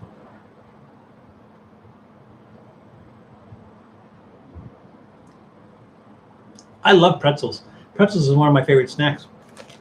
I'm not getting the satisfaction of it being pretzely. Okay, so tastes like pizza dough. There's a taste like pizza dough. I'm missing a tomatoey flavor. I do get that cut rate grated cheese flavor. It reminds me of the childhood snack of crackers and cheese with the mini red spatula. Or like not snackables. I know what you're talking about, but the cheese and crackers that come in that little plastic thing where the cheese is in this little square tub and it has like 3 or 4 crackers in it. I know what you're talking about, Jesse. Yeah, maybe you're right. Except that's like a cheddar cheese. Anybody would use cheddar cheese on pizza deserves to spend the rest of their life in prison. I say that, but there was a cafeteria I used to eat at, and they would make pizza. They would put cheddar cheese on the pizza. Cheddar cheese is not belong in a pizza. Well, I say that, but if you're doing something creative with it that would normally have cheddar cheese with it, and you're making a pizza with that, maybe it would, but not as a substitute for like mozzarella, not at all. I don't know. I'm gonna give these a thumbs in the middle. I do get that pizza hint, especially the pizza dough and the bad grated cheese. Not the tomato so much. No Italian herbs or anything like that. But so I am getting pizza. So I will give. That's why I'm giving a thumbs up and not a thumbs down. But the pretzel on the outside, I'm not digging the pretzel. Maybe they use like pizza dough and they make it pretzely, a pretzel with pizza dough, and maybe that's what they're doing, and that's why the flavor's there. Maybe that's what they're doing. Maybe I'm just expecting that outside to be like a pretzel. I mean, there's some, and it has some salt on it, right? That looks like a pretzel, right? And that looks like a pretzel that we think of. And that one's saltier, but still, it disintegrates into it like a powder, and it makes your mouth feel dry. And it's not pleasant. So, yeah, thumbs in the middle on that one. I get the whole pizza thing. I just don't think it works really, really well together. So, those smell like the pizza flavored Pringles, but better. I haven't tried the pizza flavored Pringles. Those are older, so I never really thought that was like something we should do an episode of because they've been around for a very, very long time. But it might be worth a try just to taste them, just see what they taste like. So, yeah, Amy, I think maybe we'll try the pizza flavored Pringles just to try them. Does Mrs. Trippy food help you finish the snacks? No, well, not generally. Sometimes. Usually, what happens is after the show, I'll go up to her and go, "Hey, try this." If it's something I think she'll like. If it's something like that durian rice cake that we did last week, she would never go near that. I know she would never go near that. I know she would never try that because she hates durian, and she hates the smell. Like those gas leak cookies that I had. So there's some things that I would not offer her because I know she wouldn't eat. Like our next snack, which is the crickets, I would not offer these because I know she won't eat bugs. But she's eaten some stuff that's really surprised me. When we were in Colombia, we went to that restaurant that had capybara. She knew it was capybara. She knows that a capybara is the world's largest rodent. She's seen them alive. She's seen capybara. And yet it didn't stop her from trying the meat and liking the meat and actually eating it again the second time somewhere else because she liked it. So, she's a little bit more selective than I am. And it's not that I love everything that I eat. I just have to try everything, right? She has a good attitude about it, which is basically like, no, I don't have to try that. I do not have to try that. I will be able to sleep fine tonight knowing that I did not try that. So, but she does. But there's like something like that. She might try one of these. She might try one of the combos. She'd probably stay away from that only because she doesn't really like the flaming hot Cheetos and stuff like that. So she might stay away from something like that. She politely turned down a piece of that Taco Bell enchilada pie casserole. What do we call that? Enchilada, whatever we call it, whatever we decided we call it. She politely turned that down. Wasn't even interested in it. So, yeah. Some stuff yes, some stuff no. Tepachito, El Super, Northgate Market, Value, Cardenas, and other Latin markets. Yes! Thank you, Janice. We are going to do that. We are going to, you know what? Maybe we will have that as one of the beverages. Not next week, because next week we're going to go back to a beer. The following week, we're going to do that. We're going to get one of those, and we're going to have that as one of our beverages in 2 weeks. So, something to look forward to. Awesome. We're definitely going to do that. Combos need a side snack like beef jerky. Well, they need something with moisture in it because those things, like I said, they just turn into a dry powder. It's unpleasant, and so yeah, they need something with moisture in it. I don't know, like maybe a dip, maybe something to dip it in. What would you dip it in? What? Maybe a ranch, like sort of like pizza breadsticks that you would dip in a ranch. Maybe ranch, dip it in ranch. Maybe dip it in tomato sauce. Maybe that would help. Because it doesn't really have that tomato sauce flavor. So I think maybe dip those in something might improve them. But still getting a thumbs in the middle from me. Dip it in marinara. Yes, Janice, that's exactly my thought. Dip it in marinara. That would be good. Yeah, you don't want to do like a beef sauce or something like that. But off topic, is anyone be able to try Trader Joe's ube ice cream? I didn't know they were doing ube ice cream. I'm looking for it, but they were out.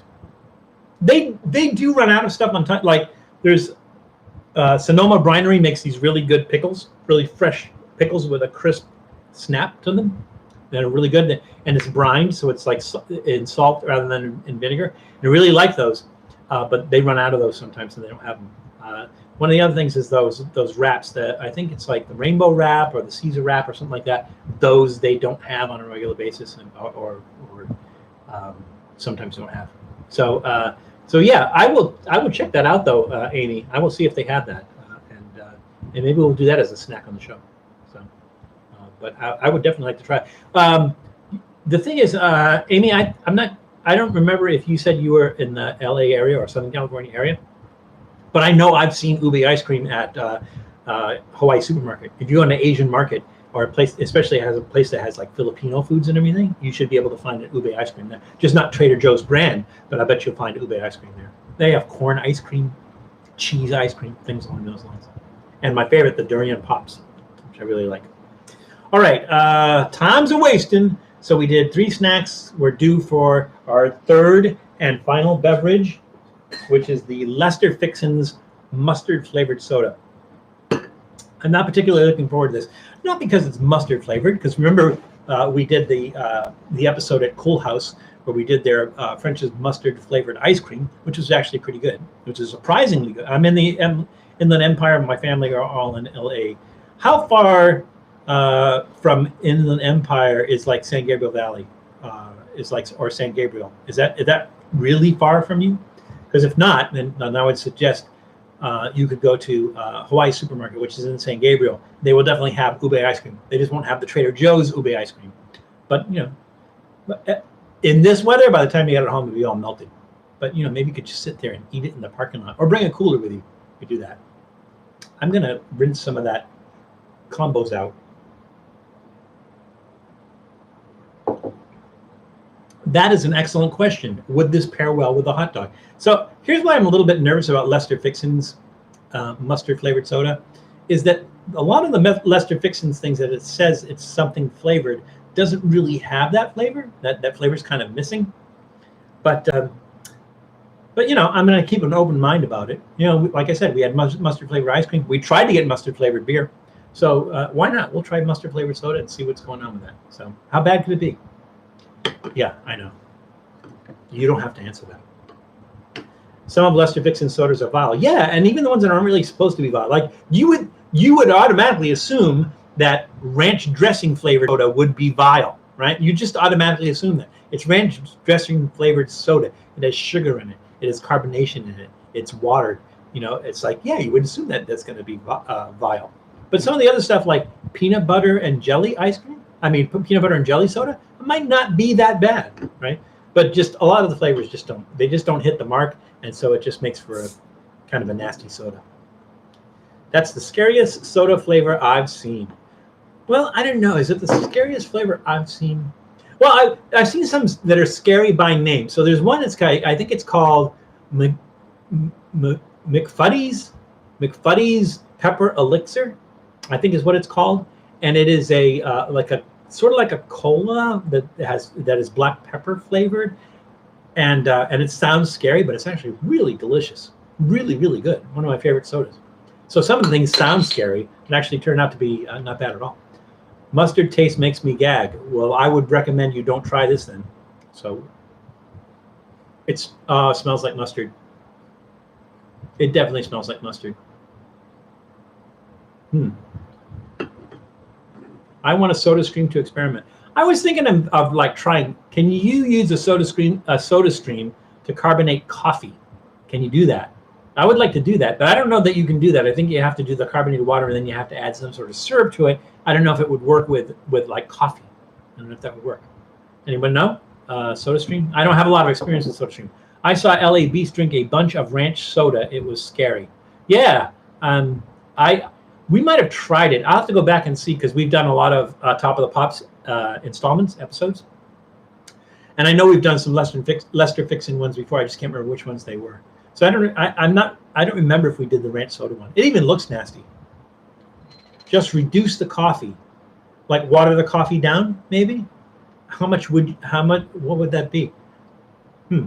Stoner, if you do me a favor, if you do get the soda stream and you do some experimenting, do experiment with coffee for me and let me know. That would make me run out and get a soda stream because that sounds really good.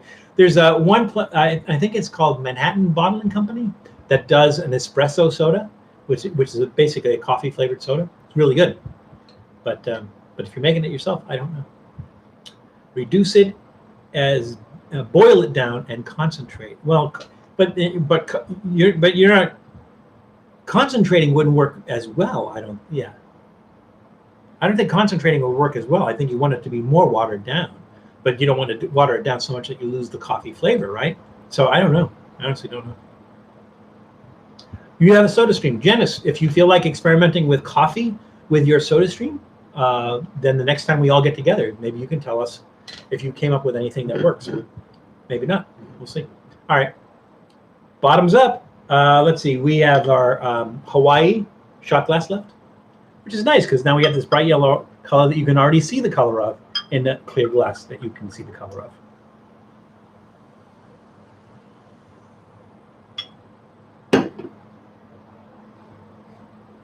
It definitely smells like mustard. All right, here we go. Thank you, Janice.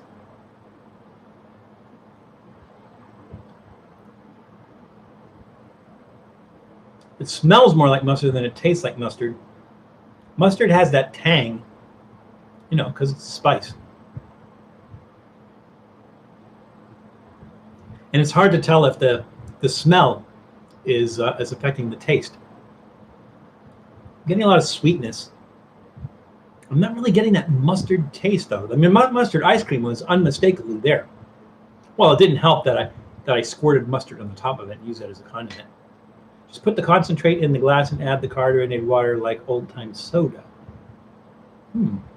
Yeah, or maybe maybe I will make like a coffee syrup and then do because somebody I don't remember who it was, somebody on the channel requested that we do Italian soda, and I'm doing an Italian soda episode. And I have some unusual ingredients that I'm going to make the Italian sodas with. But maybe coffee is one that we'll try to make a coffee syrup and try to do coffee Italian soda. I bet that would be nice. I'm letting this sit on the tongue. I'm just not getting the mustard take. I'm expecting that mustard bite, that strong mustard bite. This is not there. It just could be that it's watered down. Definitely get the smell. Like, why would you have the smell and not the taste, though? Or it could be so watered down that you're just not going to get that taste.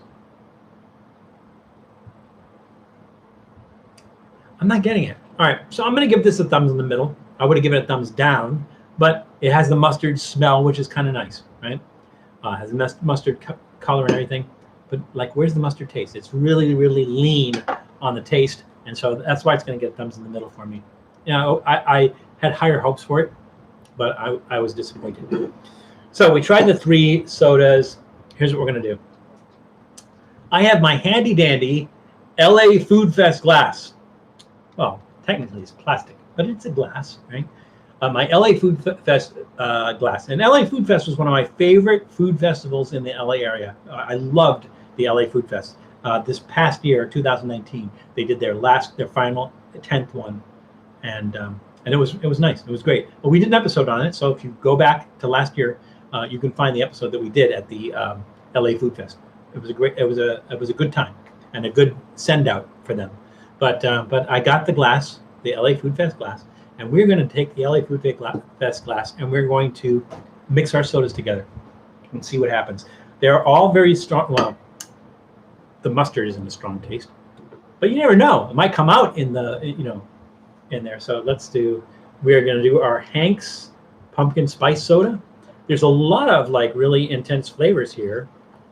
So little orangey red color, as somebody said out there. Now let's do the Reading Draft Birch Beer. You lost the cap on that one.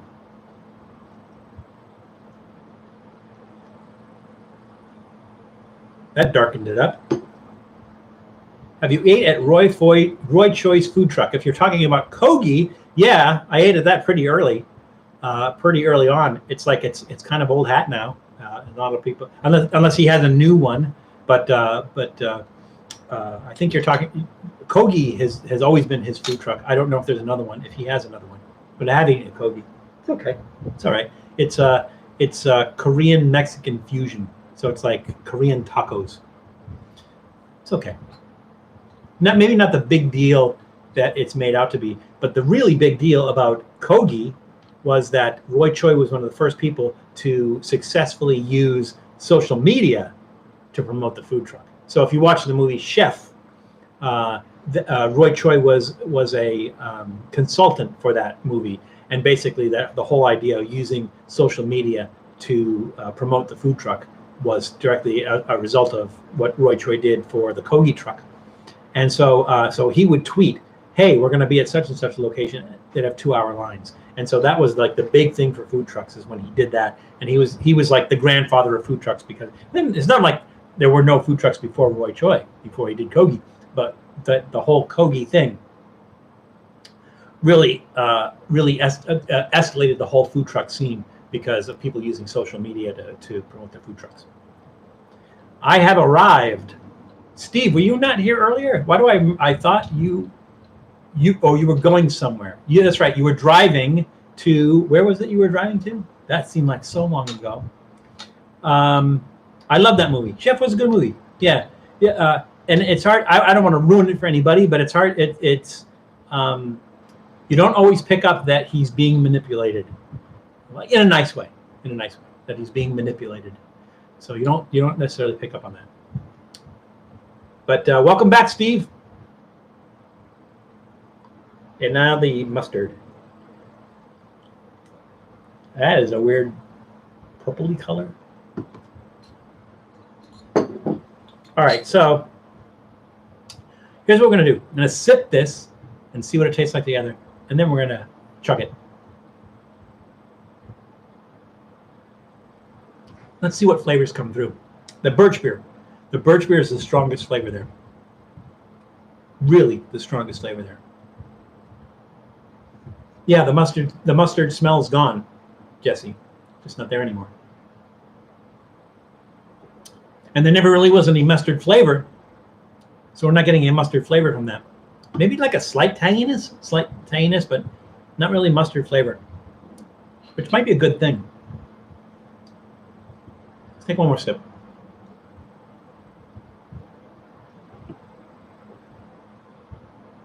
Yeah, really, maybe a little bit of the pumpkin spice comes in there. The strongest flavor is the birch beer. It's really weird. The birch beer really overpowers everything else in there. It's not bad. This is one of the few mixtures I put together that really isn't horrific. It's not bad. So, bottoms up.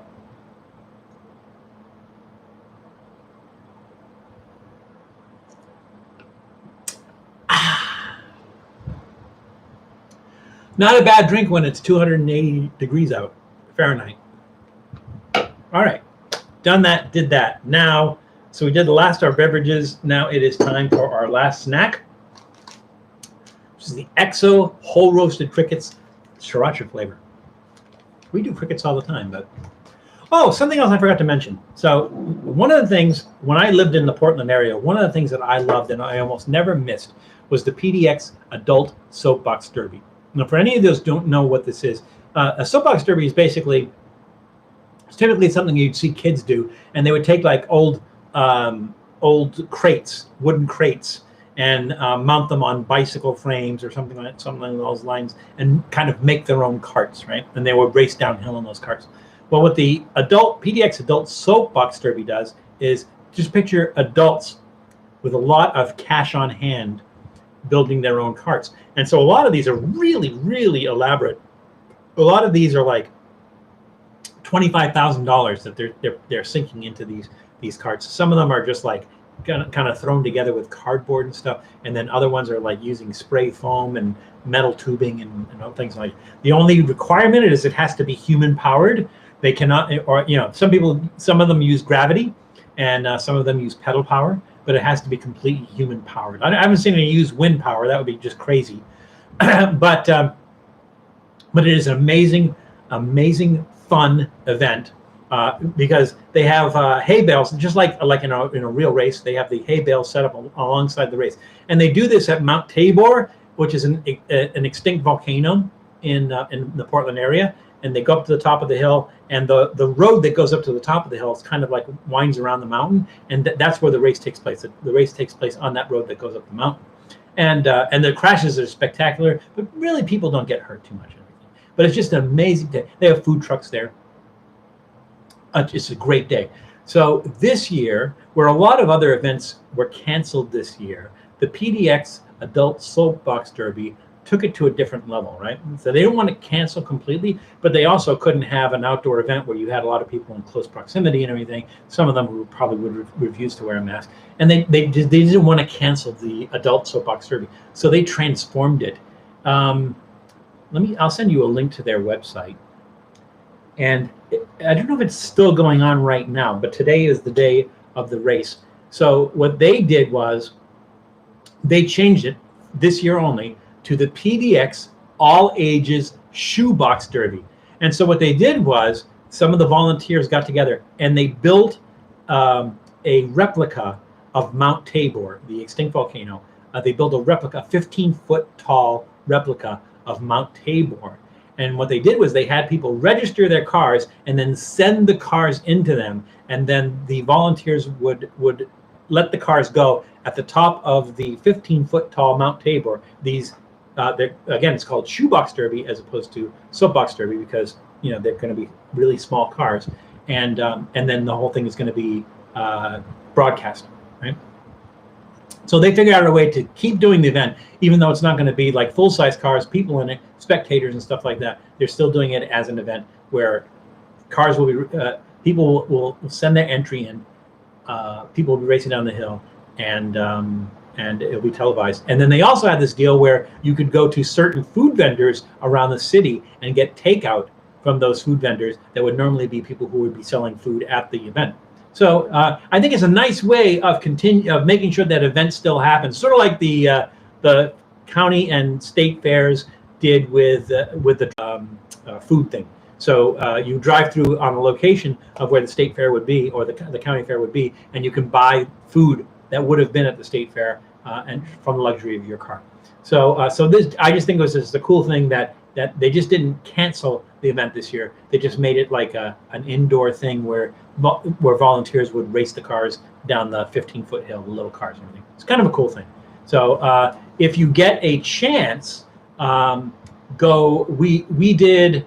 What year was that? We did that. Maybe 3 or 4 years ago. We covered the PDX Adult Soapbox Derby, and we have an episode on that. So check that out. You can see what kind of fun that is and everything. But it's just really glad to hear that they decided to do it this year anyway, just to change it up and still make it a fun thing to do. So that was kind of cool.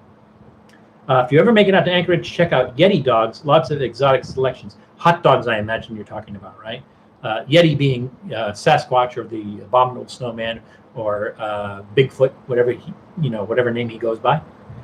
But the dogs kind of gives it away as a hot dog place. So yeah, I will check that out, Stoner. Thank you. All right, EXO whole roasted crickets. Time for that. We have 5 minutes left.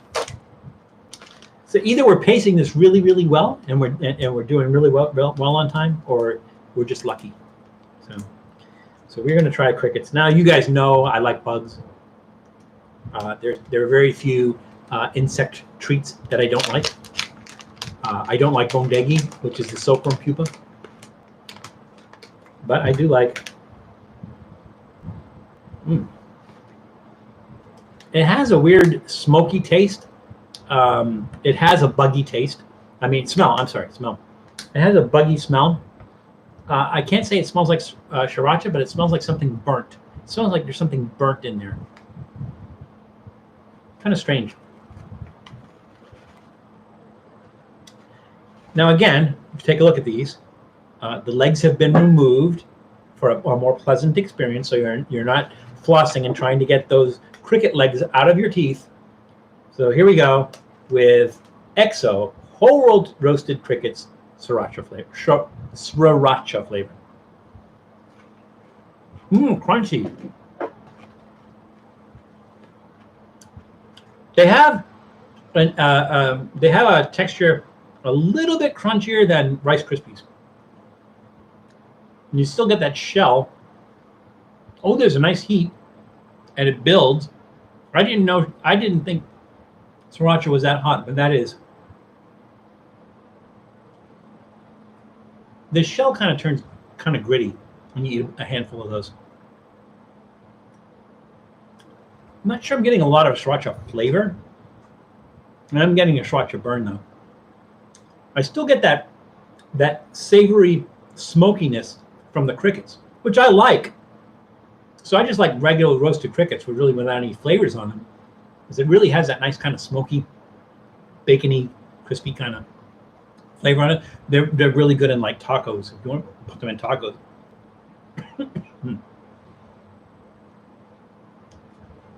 Wow. Yeah. Really weird. Because I like it again. Because sriracha is almost like ketchupy, I think.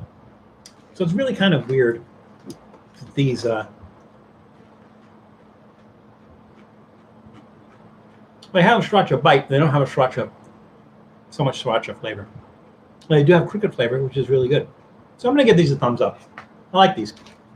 It's like a different kind of cricket where it has some spice to it, some kick to it. And it still has a nice smoky cricket flavor. So yeah, like these a lot. Have a lot of you guys tried bugs, insects? I know that Hot Licks has a line called crickets, which are roasted crickets, and some of them are like chili and cheese, other flavors like that. And then they have the larvettes, which are the what do they call those? Worm. They're beetle larvae, right? Mealworms. They do mealworms like that too. Have any of you guys had that? Or like even the lollipop with the scorpion in it, or the lollipop with the mealworm in it. Have you guys done that? I mean, what is your experience with insects, with eating insects? Chapulines, like at a Mexican restaurant or something. Chapulines, which are the roasted grasshoppers with chili, lime, and salt. They're really good. But I don't know, what is your thing? I think I heard Doodle. Is Doodle? I thought I heard Doodle walking around. I thought he was going to grace us with his presence today, but it doesn't look like that because we have about a minute left. So looks like we managed to get through everything. I think initially I needed that prod from Janice at the beginning, where she goes like, "Hey Val, weren't you going to try a soda?" So, but we got it paced. We got everything done we wanted to get done. we're looking good. We're in good shape. Oh, you know what we didn't do? We didn't do the hot sauce, right? We did not do the chapelinas and tacos chips made out of crickets. Yeah, the is it eat a bug? Is that what I'm trying to remember what the cricket chips are called? I didn't like those too much because it really tastes like bug. It just tasted like a weird corn chip. I wasn't as crazy about that. Bring in Doodle. Doodle, come here. Doodle, it's almost time to go. People are asking for you. Come here, Doodle. I know you're out there. So we're going to try this. It's at 4 o'clock. We're going to go a couple minutes over. Is that okay with you guys? So we did not try the hot sauce.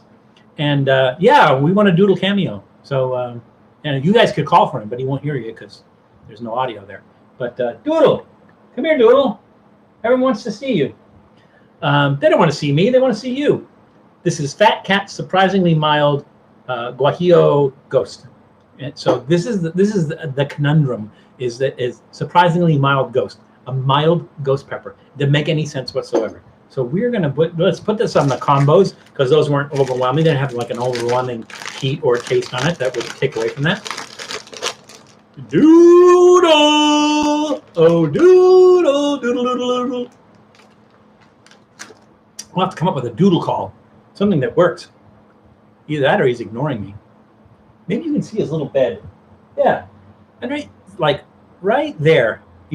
Can you see him? It's a little bit fuzzy on the camera, but you can see his little head sitting outside the bed. So he knows I'm calling him. He sees me. I don't know what he's doing. Being a little jerk. No, he's not really camera shy. There was last week he came up here, jumped up. I don't know what his deal is. It's okay. Doodle, they're gonna miss you, Doodle. All right, here we go. Oh no, let's do it on the finger first. Let's do that.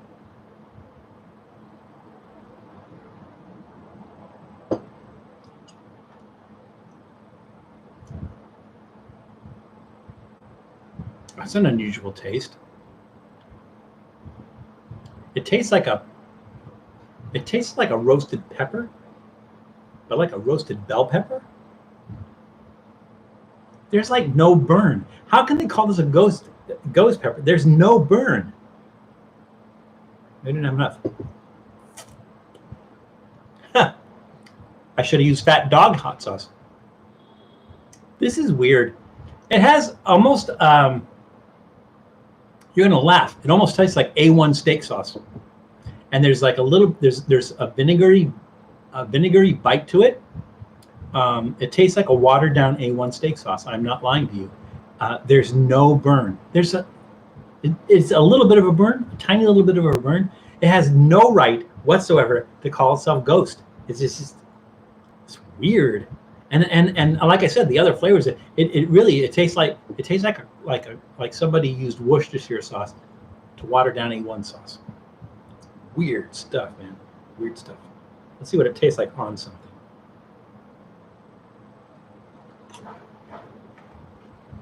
It's a nice color. A little kind of brownish, smoky color. Wow. I put that on the combo, and I just taste the combo. That's weird. And a thumbs down from me. I mean, it's nice. It's nice. I would put that on a burger. I would pour that on a burger like people pour ketchup on a burger. I would put that on a burger because, really, I mean, it's not. To me, it's not a hot sauce. How can something that has the word ghost on it not be that hot? It just doesn't make any sense to me whatsoever. Maybe the pepper is a ghost. Yeah, the pepper died and went to heaven or hell or wherever, and it's not there anymore. And there should be like this little cloud of a pepper laughing over there. That was weird. Weird. Yeah. Thumbs down. Like, where's the heat? There's no heat. Doesn't make any sense. Anyways, I wanted to make sure I covered that for you.